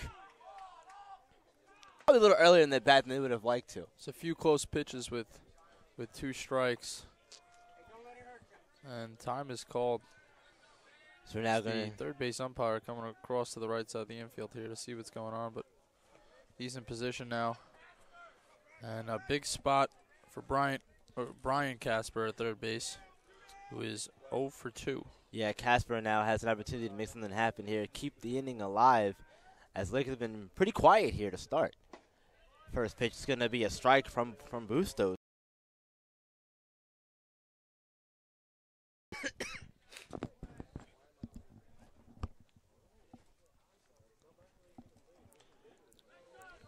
Bustos here gets the signal.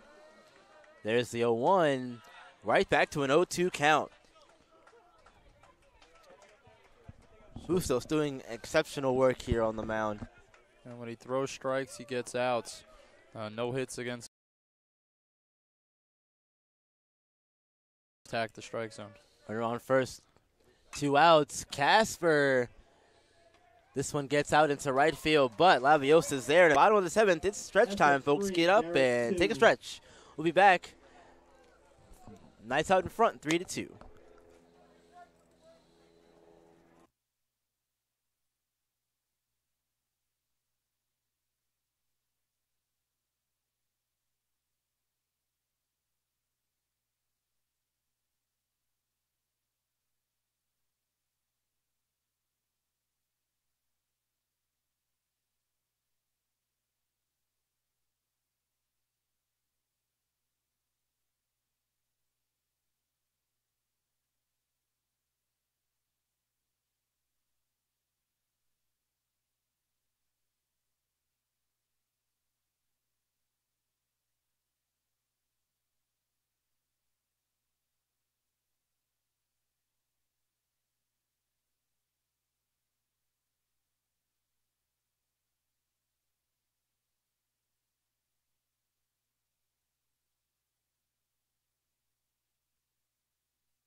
Pollock.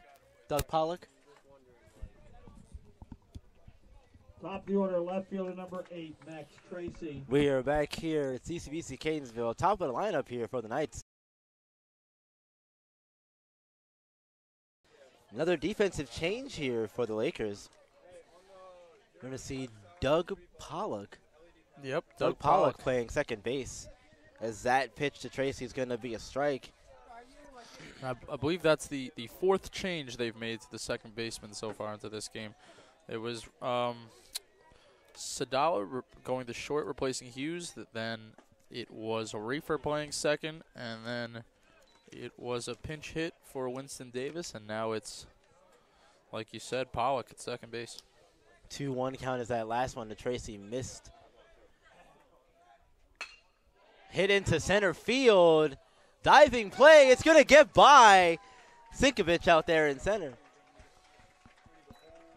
But nice job to hold there. Didn't get too far away from Sinkovich out there in center. He was able to get up quickly and get to the ball in time. Second baseman number 11. So Tracy's going to get on, starting us off with the single here in the Knights' half of the 7th. So with Kriazola up, We saw him bunt for a single earlier. He's got the speed. I think I would go with another bunt here for Criazola. I was just thinking the same thing. Drop another bunt down. Hopefully, third baseman is playing up on the grass. Can't make the play. Tracy is going to be out at third. Got a little bit too greedy. On the play there. Sadala couldn't make the play to get the out at second, but rebounded nicely. Got Tracy at third, who was rounding. Right fielder number 9, Nelson Laviosa. Criazola will get to first, however. No, I couldn't tell if they took them on, but you don't want to make the first out at third, especially already in scoring position. And on, it's Criazola on first. Ball's gonna get away from the catcher there, and now you would be looking at second and third with no outs. Yep, exactly. Those kinds of mistakes will come back to haunt you every time.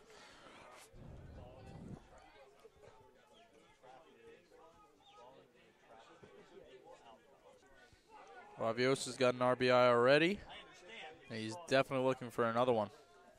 Yeah, looking for another one here, and he's got a spot to do it. That's for sure. Runner on second, 1 out on the inning. Pitch from Holsinger. 2-0 is the count, as that one's going to miss low in the dirt on the outside part of the plate. After Laviosa, we'll see Schaefer, Fife, and Ritter to keep us going here.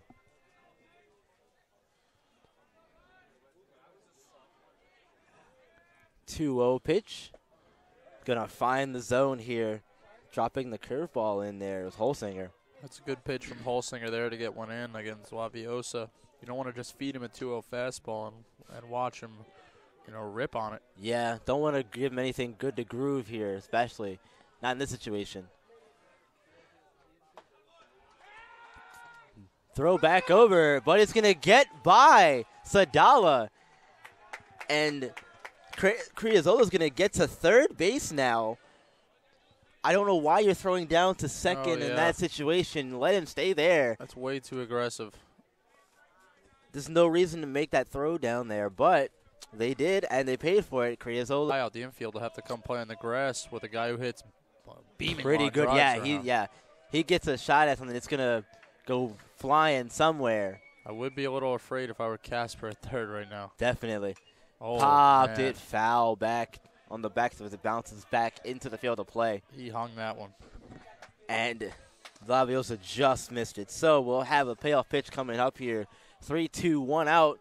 I don't expect to see something that hit here. Runner on third. At least with the walk sets up the double play. That's what you do. You walk Laviosa and get to Schaefer. But they And don't do it in that one. I really don't like anything about that pitch. I don't like that it was in the strike zone or that it was a fastball. I would be throwing something off speed, something that there's no chance he's going to hit. Because at the very least, you walk him and you set up for a double play next. But even just some contact here likely scores a run. Yeah, exactly. We'll see what happens. Another fastball grouped it by him up in the zone, up in the eyes. Setting Laviosa down on strikes for only the second time he struck out. He reached on the first strikeout earlier. And I guess that's the only other good pitch to throw there is the high unhittable fastball. And it worked to perfection. Got Laviosa to chase. Couldn't even catch up to it. Yeah, so there's the second out on the inning. And now we're going to see Luke Schaefer with an RBI opportunity here. Runner on third, 2 outs. It almost negates the effect of that errant throw from the catcher into center because a single from Schaefer would have scored Criazola from second anyway. It's going to be tougher for them to get this run across. Yeah, as Holsinger throws a first pitch strike to Schaefer. Yeah, they had opportunities and they still have one, but you got to take advantage of those early and not, later in the inning or the count for that matter. We'll see what happens here. Schaefer's going to foul this one back here and be in an 0-2 hole.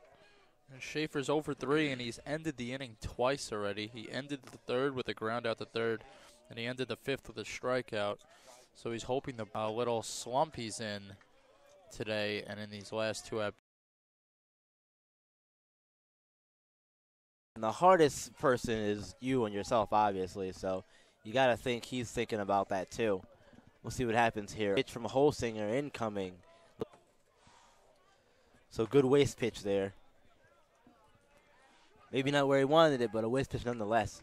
No, I think he definitely was trying to fire a high fastball. It definitely slipped out and went a little bit too high, but I assume you'll see another pitch to swing and miss out here. And he got him. I think Schaefer was looking off speed, but that's going to do it. Schaefer ends the inning on strikes. This is the second time in a row here.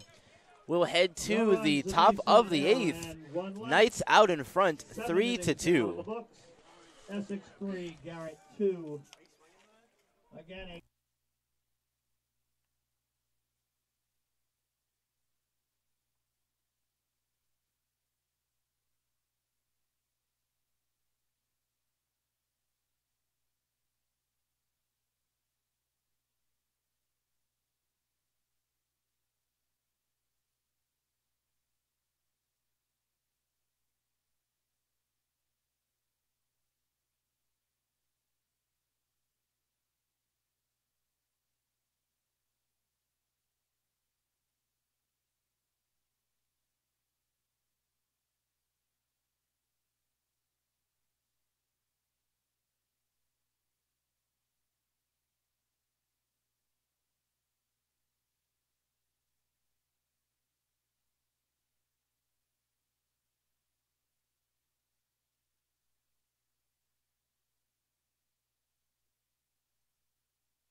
So Brian Scheich at the plate. He's 0 for 1. He's found himself on first base via the walk twice. It's the first and fifth inning. Now he's up for his fourth at bat, his fourth plate appearance as he grounds one foul to start the inning off. Yeah, he pulled that one. He was looking to drive that down third base side.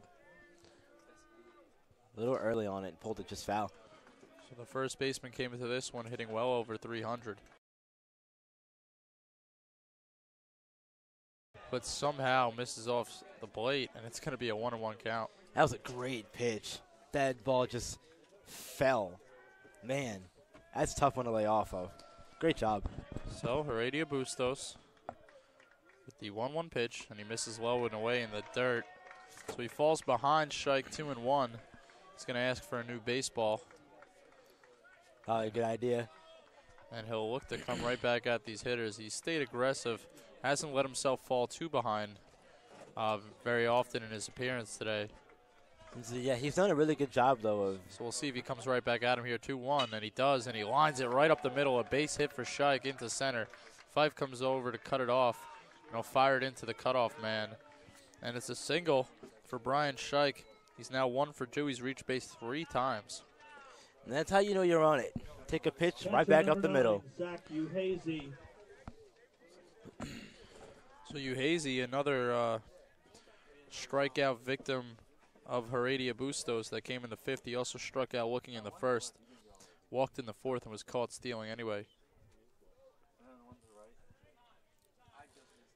You're going to get time So being time called. is called, and the umpires are going to talk. Umpires are Not sure what's going on here, but neither over of or them not. happens. I don't know. Unless you want to be involved in the conversation. Third base umpire seems to be the one confused, asking some questions.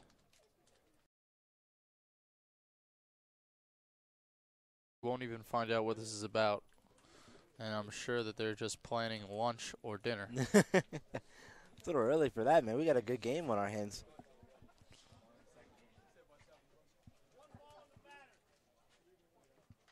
They're calling a ball. I don't know what that call is.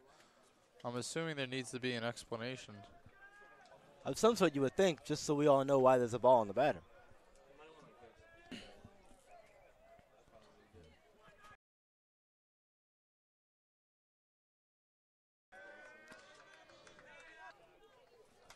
The Laker hitters have had a hard balls look sharp, but he's not getting the calls off the plate.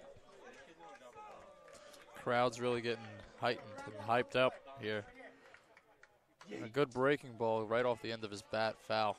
So yeah, I can't blame him really. It's a close ball game here. A lot of things riding on this one, so I can't blame him too much for being excited. I think you'll see Heredia Bustos come back with the high heat. So look to strike out Uhazy here, the man on first. So the 1-2 from Heredia Bustos is a breaking ball, just fouled off, and he'll stay alive. Even hit off Watson's mask there. Hit the bat, then off the mask, and then popped up in the air. So he started with the 1-0 count off the call from the umpires, which we don't know why for sure yet. But since then, Heredia Bustos has thrown nothing but a 1-2, and it's poked into left field. In is Tracy, and he won't be able to get it. So back-to-back singles for the Lakers. Tracy's throw will come back to second as he was off the base. And now it's first and second with no outs. Yeah, I think he gave him too many off-speed pitches there. Yeah. Right fielder number Gave him one. back-to-back, 3 in a row.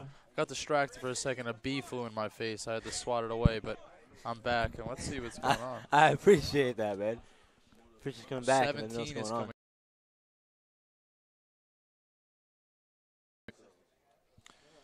And that is going to We have a be pinch hitter for Garrett, Justin Cosner.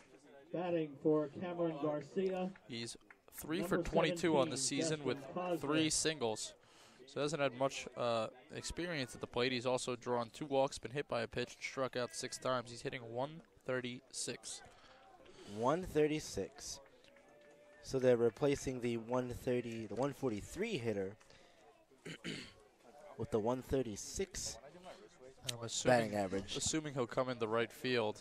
Yeah, because that's where Garcia, well, that's who he's replacing, the right fielder, Cameron There's Garcia. going to be a meeting at the mound. I think we're going to get a new pitcher in Cale Hines here. So Cale Hines, and when we rejoin you, I'll have some stats.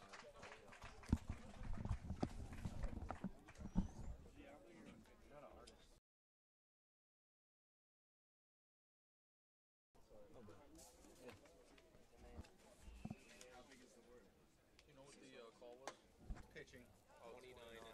29 at third.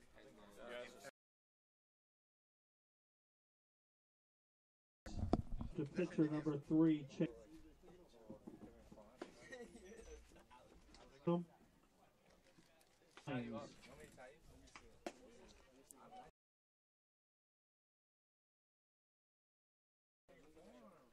They lose the DH, right? Thank you. So they lose the DH. Cale Hines. Yep. Acevedo, Hines, and who's DHing? Cale Hines is going to be in Leone's spot. Okay. Lose the DH. So if you overheard, it will not be Cale Hines pitching. He's going to enter at third. Third baseman Acevedo. I'll get you his stats here. Through 7 innings, his ERA is 2.57. He's given up 2 earned runs, 2 unearned runs as well. 4 walks and 6 strikeouts. So he's going to look to limit those walks. 148 opposing batting average against him. His first pitch is in there for a strike, 0-1. Yeah, new pitcher facing a new batter here. Fresh face in the lineup for the Lakers. This is Justin Cosner. Not a great one. Not the best bunt attempt in the world, that's for sure. A good thought, though, trying to get the ball down the first base side and get that run in, or get the runner move over to runners moving up. So as the Knights reshuffle their infield again, this is a combination we've seen plenty of times throughout the season. And Ritter, who has started to pitch a lot more in the second half of the season, I've seen him pitch a few times. Another bunt attempt. This one will so now with 2 strikes. Oh no, that was a 2-strike bunt attempt. Pinch hitter just to bunt, and he couldn't get it done. So now Zarek Simkovich will come up 2 on, 1 out. You should be bunting anymore. I don't. Yeah, it's a strange call there. You usually for don't see that very often. the Lakers, but with Simkovich, he's 1 for 3, 2 pop outs to first base. First, no.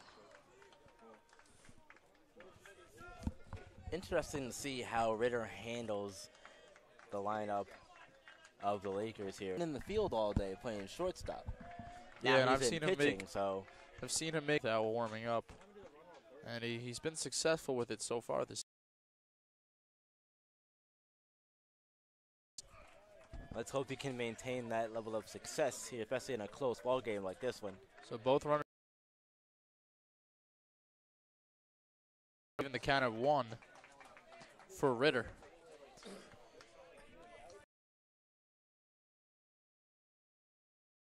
Entering the game.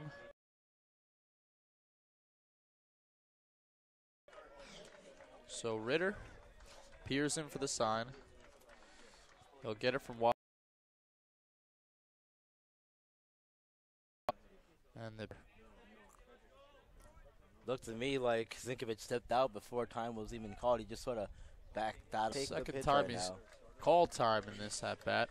So 1's across the board, 1 ball, 1 strike, 1 out. 2 men on here in the top of the 8th. Knights lead 3-2, looking to hold the Lakers off the board, and he smokes one to the right field. Incoming Laviosa, he makes the catch. He'll fire it back to first for the double play. No heads-up base running.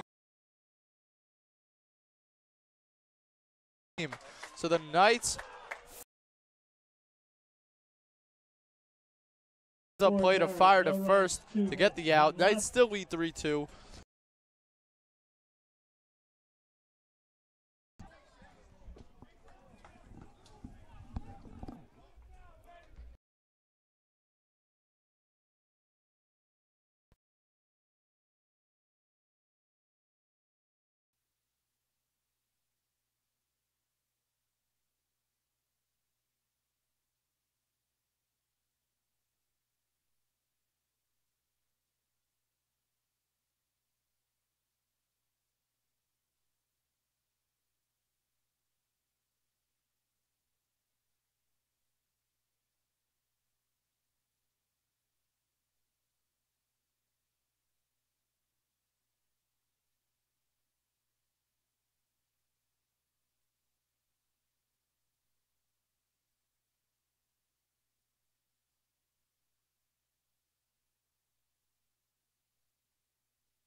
Mitch Fife.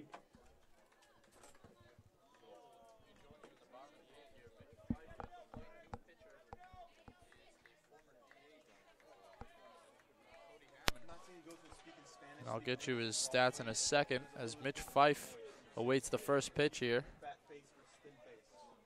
And a tall pitcher now at the mound, and his first pitch is way outside for a ball.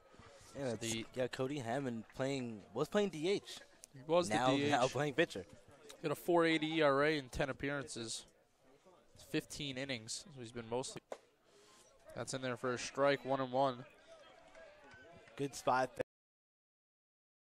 The runner was doubled off at first, taken for a strike. On a line drive, you're supposed catcher getting doubled up. Plan for a base hit, bounces over the center fielder's head.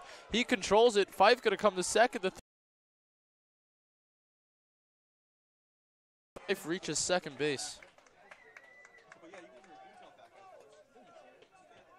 Pitcher number 3, Chase Ritter.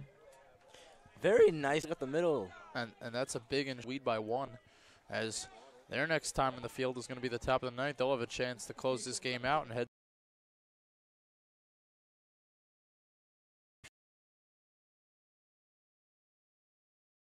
His first pitch to Chase Ritter, the new. Don't see a lot of these battles because of the DH rule. And they'll both hit. In addition,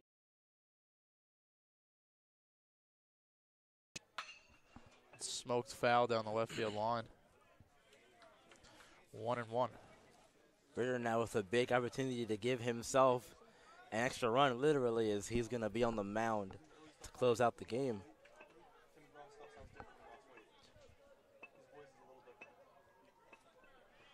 It's 1-1 count. Chase Ritter settled into the box. He's awaiting the pitch. Good lead for Fife, who's about halfway down the line. And the curveball lands in there for a strike, 1-2. Top primary and secondary lead. Yeah, there's not much. Yeah, and if no one's going to hold John, you may as well. If they're giving it to you, you may as well take it. Big leads possibly can without getting lead. Ritter pokes one the other way, foul, and that'll get out of play. So the count will remain at 1-2. As there's a lot of chatter coming from the field next to us. I believe an ultimate frisbee game going on there is louder than this baseball game right now. Yeah, considering the score of the game, I'm kind of surprised that the Essex bench isn't more into it. We got a close one here in Catonsville. The Essex Knights lead the Garrett Lakers 3-2 in the bottom of the eighth. No outs, 1-2 count. Mitch Fife on second. Chase Ritter here comes the pitch, and it's fouled up, popped up. The catcher will come over and call it, and he. Chase Ritter a second opportunity.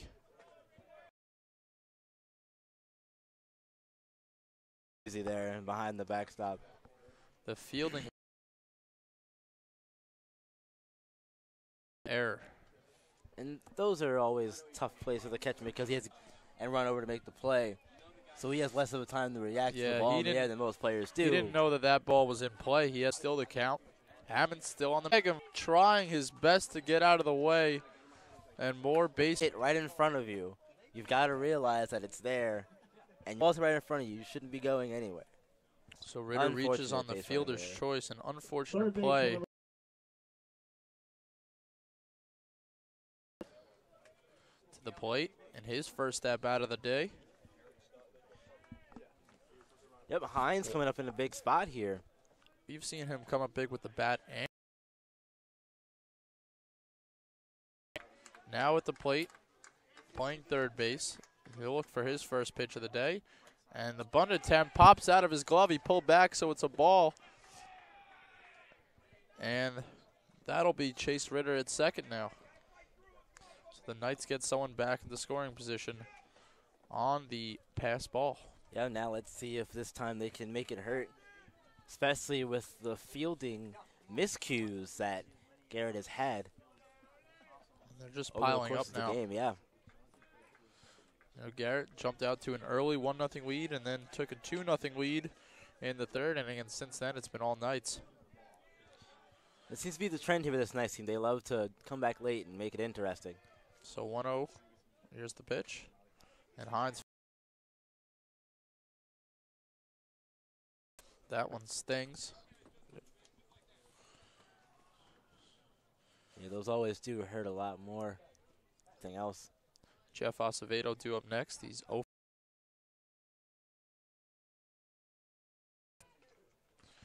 The former. It's usually the duo we see between second and third. Between second and short. Yeah, Ritter at short. But Ritter came in the pitch. Cams replaced him at third in the field. So a little reminiscent of pass balls. We're moving back there. I think he's having a rough time. I think they're going to pull their catcher and replace their catcher. And I think we'll see what happens here. So with the way this is going, you never know these days. what's going to happen. This has been a crazy game as far as switches and substitutions go. So he's going to pitch.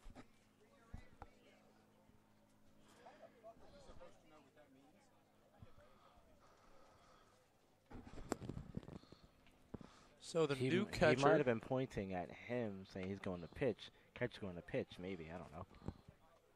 I think that was it. I think they just replaced the catcher mid at bat. Okay. And it's not a showing of confidence in your catcher to take him out mid at bat. That's rough. But the new catcher, it'll be Ben Wright. Ben Wright, 8 for 40 on the season. They're going to give him a few pitches to get comfortable.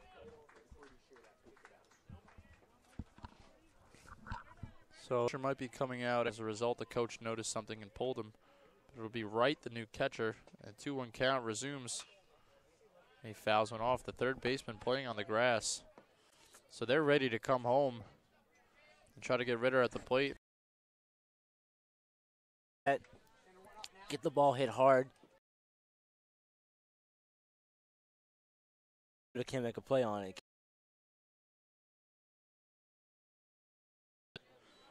And it's going to put Acevedo up with 2 outs now. Runner on third. That big insurance run at third base. As we're ready to get to the ninth after this one. The Knights really could use every run they can get. They only have a 1-run lead. It's it's the smallest lead you could have in the sports. Yeah, definitely. In a big game like this, you want to lead by as much as possible heading into that ninth inning where anything can happen. Yeah, because, we saw Garrett yesterday. They put up 14 runs in that game against Frederick. So they can definitely hit the ball and get runs in bunches. So, and all it's going to take is possibly 2 to put this one away if you're Garrett. You know? So Acevedo takes a second to talk to his third base coach, and he'll head into the box with a chance to give the Knights a 2-run lead if he can knock in Ritter from third. Third baseman playing on the grass here. Third baseman still playing pretty shallow, I guess, to prevent a bunt. The rest of the infield playing back. First pitch taken low and outside for a ball. 1-0 is the count. Let's see. 1-0 count now. You're falling behind. Up with the bases loaded. Right. Potentially to do even more.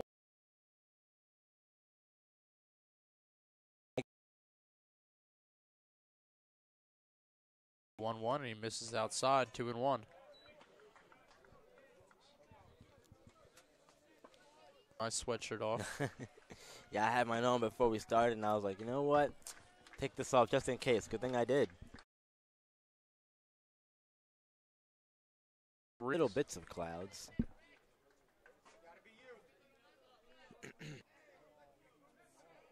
3-1 count here. 3-1 count. 2 out to Acevedo, and it misses badly outside for the walk. And here comes Ritter to score. The throw not even close to being on time. And the Knights walk results in Acevedo at first. Watson up.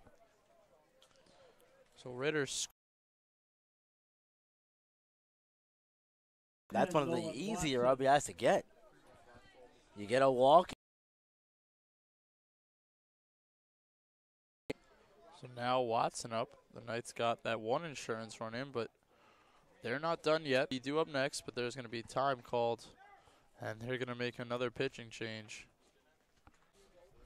So we'll see what the move is here. I'm sure it'll be another complicated rotation.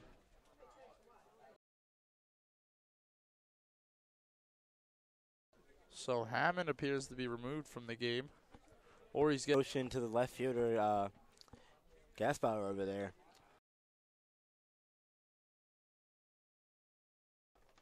And that was the center fielder, Zarek Simkovic, excuse me. Simkovic's going to pitch. So Moving from center field to pitcher for Garrett, number 6, Zarek Simkovic. And it looks like Hammond will just go to center field.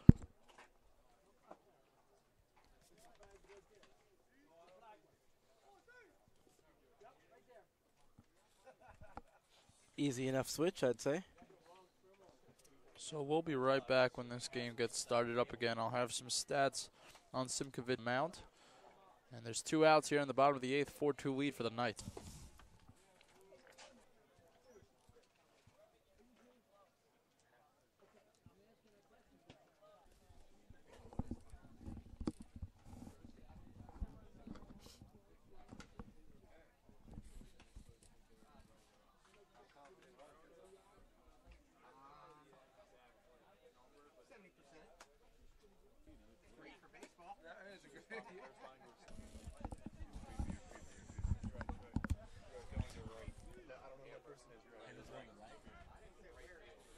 Oh, okay. So Hammond moving to right. The right fielder to center. So it'll be Garcia in center, Hammond in right. Watson at the plate. Simkovic at the mound. 2 appearances and 8 at-bats. No walks. First pitch is a strike. 0-1 is the count. Simkovic really not a lot of experience, and opponents are batting .500 against them in those 8 at-bats. Here's the 0-1 to Watson. Runner on first. It's high, ball, 1-1. To Acevedo at first via the walk. And the pass ball resulted in a scored run for Chase Ritter. Gave the Knights a 4-2. Kovic settles. Nolan Watson 1 for 3. Singled and had an RBI and later scored in the 5th. Flew out to left field in the 2nd. Struck out looking in the 6th. Here's the 2-1. And he chops it to third. A tough play for Casper, but he makes it, fires across. And for the first. But the Knights will be retired, but they score a run. 4-2 lead for the Knights. We'll head to the top of the 9th to see if they can close it out. Essex 4, Garrett 2.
We are back here in the top of the 9th with Essex looking to close this one out. They lead 4-2.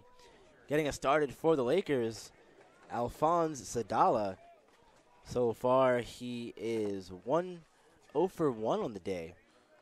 Ground out to shortstop, 2 walks, and a strikeout. 0 for 2 on the day as he takes first pitch outside, ball 1.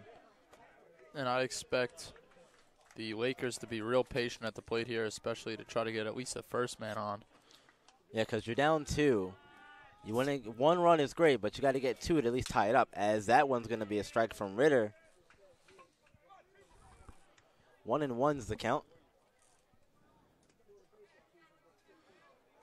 1-1 to Sadala. Gonna miss outside, 2-1. Sadala has put together some good at-bats today, despite being 0 for 2. You know, the 2 walks and a good at-bat. That one's also going to miss. So 3-1 now to Sadala. Top of the lineup here. You definitely don't want to walk the leadoff guy, Especially a guy with speed. especially when you're up 2 runs. It's a bunt attempt on 3-1. 3-1. Going to be a strike. So full count here. Full count 3-2 to Sadala. An interesting call there for Sadala on a 3-1 count. Yeah, definitely want to bunt there. That's weird. But that's going to get fouled out of play. So we're going to do it again here. 3-2. The count will remain. Knights lead by 2.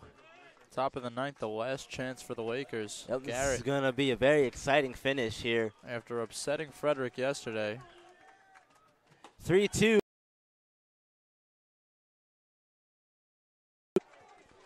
So they did what I told them not to do, and walked the leadoff guy. Number 16, Matt. Now the double play will get you 2 outs, and you'll have one more opportunity, but you got to get the first out first. The loser of this game will play again today in Game 3, as this is double elimination. Yes. Takes 2 losses. So not the end of the line or the last chance of the season for Garrett, but obviously you don't want to fall into that position. No, you don't. It's Doug Pollock now coming up for his first plate appearance. Going to take a strike. Especially after upsetting the first seed. They had a chance where they led the second seed a few innings into this game, but they really let it get away from them, and the offensive production has just been non-existent since that 3rd inning. Yep, it's important to note the winner of this game is going to go on to the championship game tomorrow as this one gets popped up. Catcher calls for it, makes the catch, and there's the first out of the inning. Big first out of the inning. Big first out.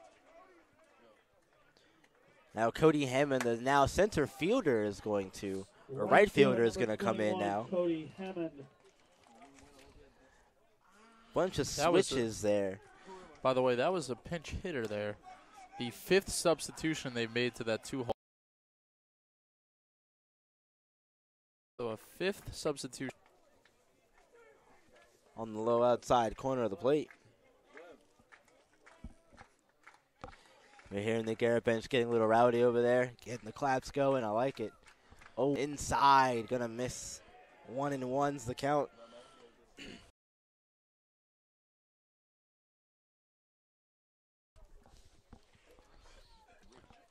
Hammond came in the pitch and then was moved to right field. Started the game as the DH, still hitting. Yep. The cleanup hitter, or the 3 hitter, excuse me. Hammond again. Bending out of the way. Almost took a hit on the shoulder there. Definitely not. Put 2 men on for your 4-5 hitters, especially being Gasbauer, who's been successful, and Casper, who has a big bat. Yeah, definitely want to get one of those 2 guys up in this inning. But if I'm Ritter, I'm trying to get something low in the zone, get a ground ball, double play, and get out of here. That and move would on to be tomorrow. what they need. Pitcher's best friend. There's. I think it's an interesting decision they sent Sadala on that. He's not the tying run. He's just 1 step to get there. Yeah, and usually the 2-1 is usually a fastball count, so you usually don't see guys going on the 2-1 pitch. But it's 2-2 now.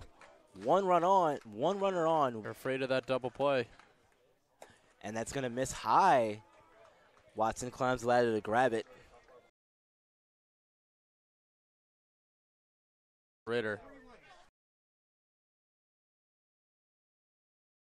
Put 2 men on. Yeah, no, definitely one of, like our stats guy over here was saying, watch for the steal, because you might see it. And there he goes. He's off. And they are going to get the walk. So, earns himself a walk. Sadala up to second on the stolen base. 23, Derek Gasbauer. Now we're going to see Derek. It's a chance to redeem himself for that defensive woes. We're going to hold Garrett back. They plagued both teams, though. Let's be fair. For a little bit, they definitely did plague both teams. Yeah. Both teams made some errors, but one team was able to handle them better than the other one has. We'll put it that way. Gasbauer I up. wonder if you'll see someone run out there. You might see some. I'd get somebody warmed up over there just in case, because you never know what can happen.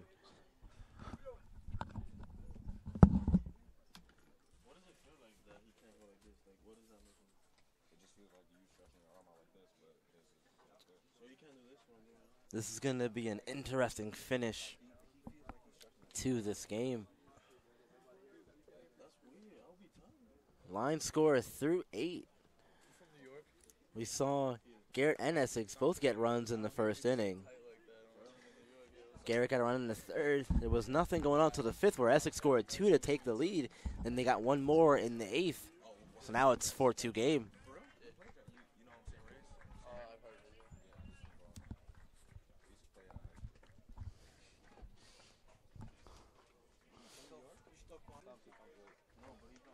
Gossbauer now getting set back in the box. A double play really would end this game, and it would be the gift the Knights need. Yeah, definitely. They need something here at this point. It's getting kind of scary if you're a Knights fan. First, there's a strike. Now we're even at 1. Nice bounce back pitch. 1-1's the count. 2 men on base. 1 out on the inning. Runners on second and first. Here comes the 1-1 as Ritter gets set. Fouled back, and now Ritter in control, 1-2.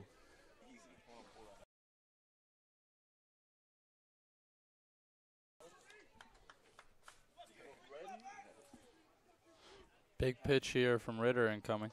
Yeah. Right here. 1-2 the count now. Ritter ahead, gets the signal, comes set. Rears back and fires. Oh, caught. Watson, but unfortunately the umpire happened to be there and bounced off of him. Trouble as the time 2. The umpire took another. So there's 2 strikes here. But if I'm Gassbauer at the plate, I'm trying to put the ball the other way. Yeah, and that's got to be my only focus here. Of course, a 2 RBI. You're going to test Labiosa's arm? I know we were talking about it earlier. That's why I said that. A 2 RBI. Oh, that's why I said that. Would be ideal, but you want to put the ball on to the other side of the field, get a run in, and get that guy from second to third base at the very least. Yeah, definitely. If it does get to right field and it rolls far enough, won't even need to worry about testing Labiosa's arm because the runner will be home already. It's a good point. Won't matter too much.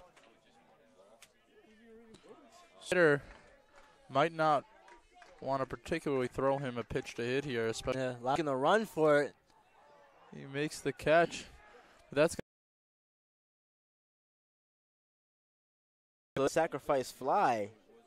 Getting 1 run. Really ran. And a good job to stay with it and not think the play was over. Because if he was the biggest at bat of the game, and the big field really good. First pitch is gonna miss low. Ball 1 here. Essex wanted that strike so badly. I can't say I blame him. What? We're gonna get time called for a minute. It's 4-3 now. Knights out in front. Casper is on out the bat with the tying run on third base. He's 0 That's for 3. Cody Hammond. Foul back. 1-1's the count. Casper is 0 for 3, but he had a sacrifice fly in the first. He scored that first, or plated that first run. And now he's got a chance to plate the tying run. 1-1's the count after the foul ball from Casper. Ritter comes set. The 1-1. It's going to hit Casper, and now runners are on the corners with 2 outs. Wow. First baseman number 13, Bryant Shake. Now we're going to see Bryant Shike come up to the plate here. Big at bat here. 2 outs on the inning, runners on the corners. After Ritter just hit a batter. Got to shake your confidence out there on the mound.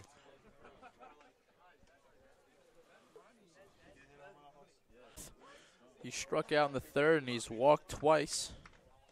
So it's 3 times on base in 4 attempts. Ritter wants to attack him with Uhazy on deck, who is also, or he's 1 for 3, singled and walked. First pitch, though, is a strike from Ritter. So very nice job bouncing back after hitting Casper. As much as you need to stay aggressive here, you also can't just... No, definitely not. Most definitely. Ball in the gap could give them the lead. Taking the 0-2 hole. It looked like Scheich was guessing off speed pitch, and by the time he realized that was a fastball, it was in the catcher's mitt. Yeah, too late to react. 0-2 runner, tying run on third base. I wouldn't. Gets him to, and the Essex Knights will be going to the championship game tomorrow as they defeat us. So that was the end of the first game. As I said, tune in for that one and the game at 4 o'clock between Garrett and the winner of game 2. We'll be back with the second game shortly. The game scheduled for a 4 p.m. start. They will play the winner of the game to follow, featuring Frederick and CCBC Catonsville. That game will begin in approximately 20 to 30 minutes. If you're leaving us now, we thank you for coming, and we wish you a pleasant good afternoon, a safe drive home. If you are sticking around with us, our second game will begin in about 20 to 30 minutes.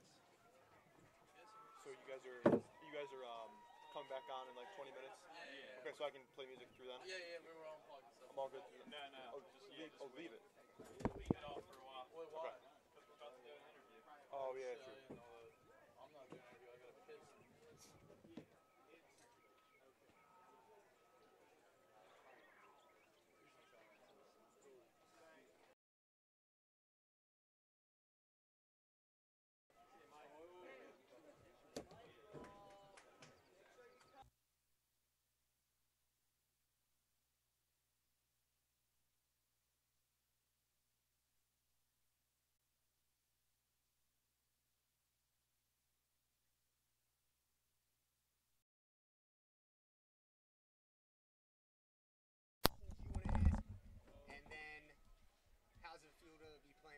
Championship for the second year in second time. Until they're done talking out them over here.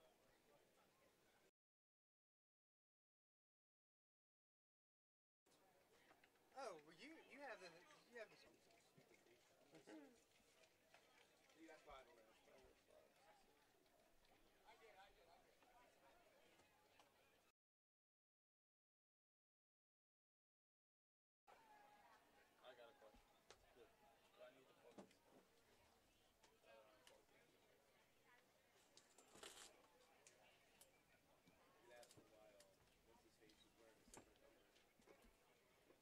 Don't ask him that. It's because he left his jersey in his car.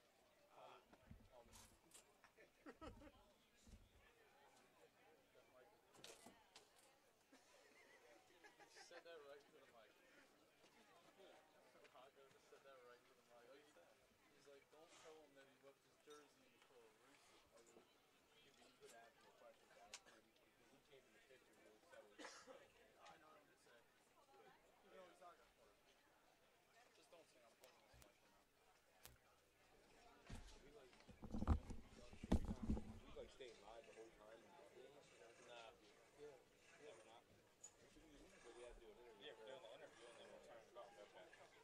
No question. Where'd he go?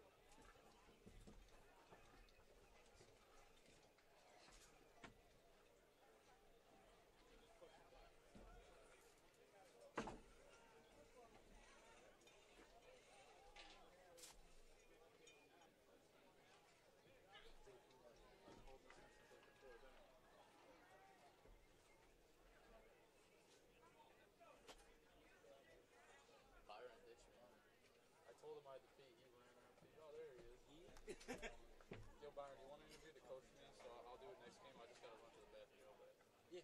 All right. So here's the 2 questions. So the second question was going to be, what does it feel like to be going to the championship? But for the first one, I was thinking you should ask 13 runners left on base for the Lakers. What was key in the pitching, like in those big moments? That's what I would ask. If you wanted, or if you, I already told Rocco, but I'll do that. Hopefully, I can still run to the bathroom. Yeah, he thinks so.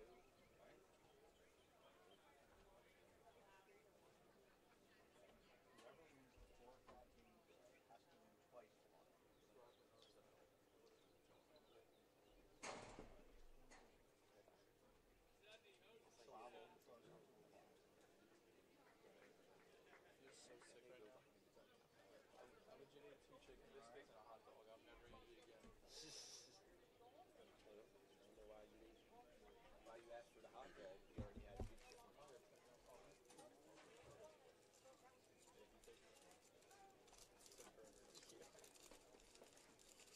Alright, so do you want, if I run to the bathroom and Keith comes before I'm back, you can do it?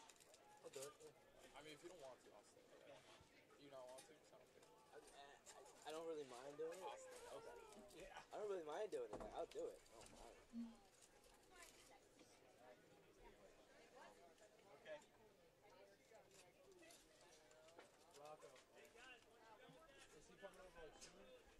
Yeah, he's coming over. I'm saying, do I kind of run to the bathroom? Yes. You're good. Did you get game time yet? I haven't heard one. Look, is that Melissa behind home plate? I think we should turn all this off. Melissa, we don't have a start time, do we? 1:45. Alright, so you got 20 minutes. Yeah. Our second game is scheduled for a 1:45 start. Hey, good job first game. Alright. Yeah, put that behind us now. Got another game. Stay on. Minutes to try to sort through. I wrote notes down because because the game. There's I've never seen so many damn substitutions for. Oh, I know. That was ridiculous.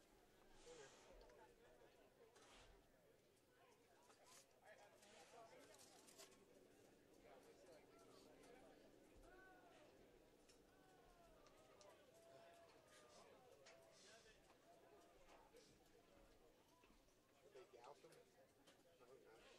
That's it for the second time in 3 years. I don't know if you saw it, but when the Sixers were in the playoffs, one of their Watch the water.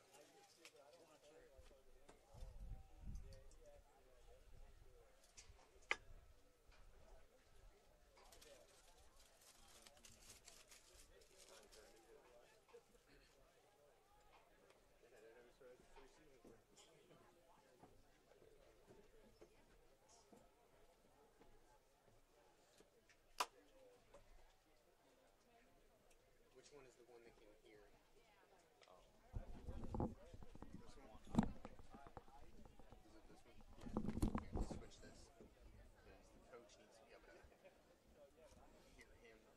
Because the coach needs to be able to hear him.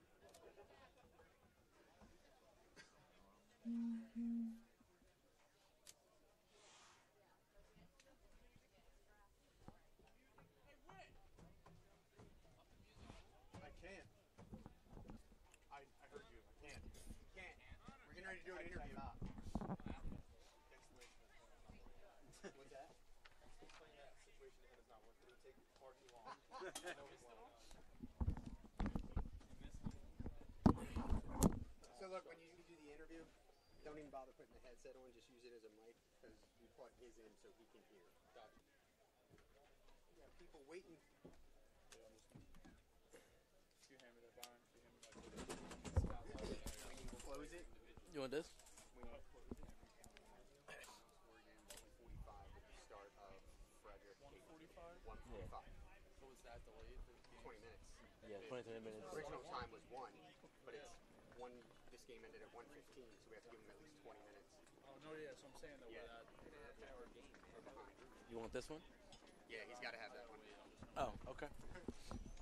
No, but this one you want it, right? Got the roster from Catonsville, have they? No, not yet. Do we have theirs? Have we gotten theirs yet? We gotta get on there.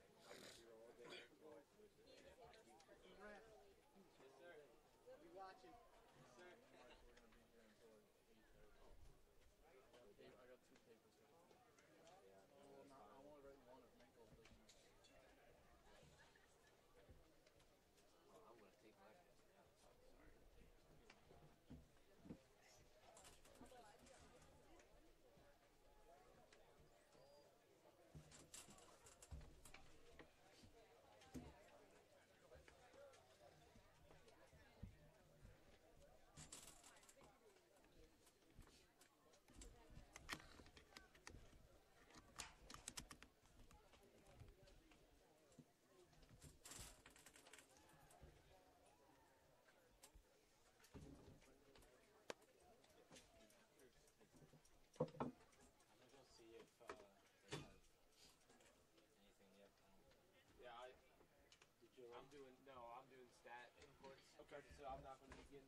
All right, Coach, congratulations on the win.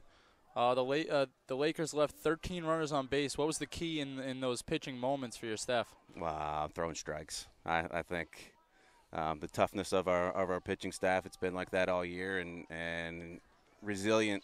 Even we let up a couple walks there and let guys get on base, but it's about not letting things get to you, and they don't. They've done that all year. We know how guys are going to throw and guys are going to pitch. It's just how we're going to play behind them. And defense played tough today. All three pitchers that were in the game today, they got the job done. But it's the desire to want to win, and that's what got us through it. And what does it feel like getting to the championship game? Feels good. I mean, we came here to win the tournament, and get to the championship game. It feels good. It gives yourself a chance. But we're not done, and our guys know that. We're trying to not get too high and trying to keep that middle ground because the job's not done. We still got one more to go. Thank you, Coach. So the Essex Knights defeated the Garrett Lakers 4-3 in 9 innings. We'll be right back at around 1:45. We're going to stream down for a little bit with Game 2.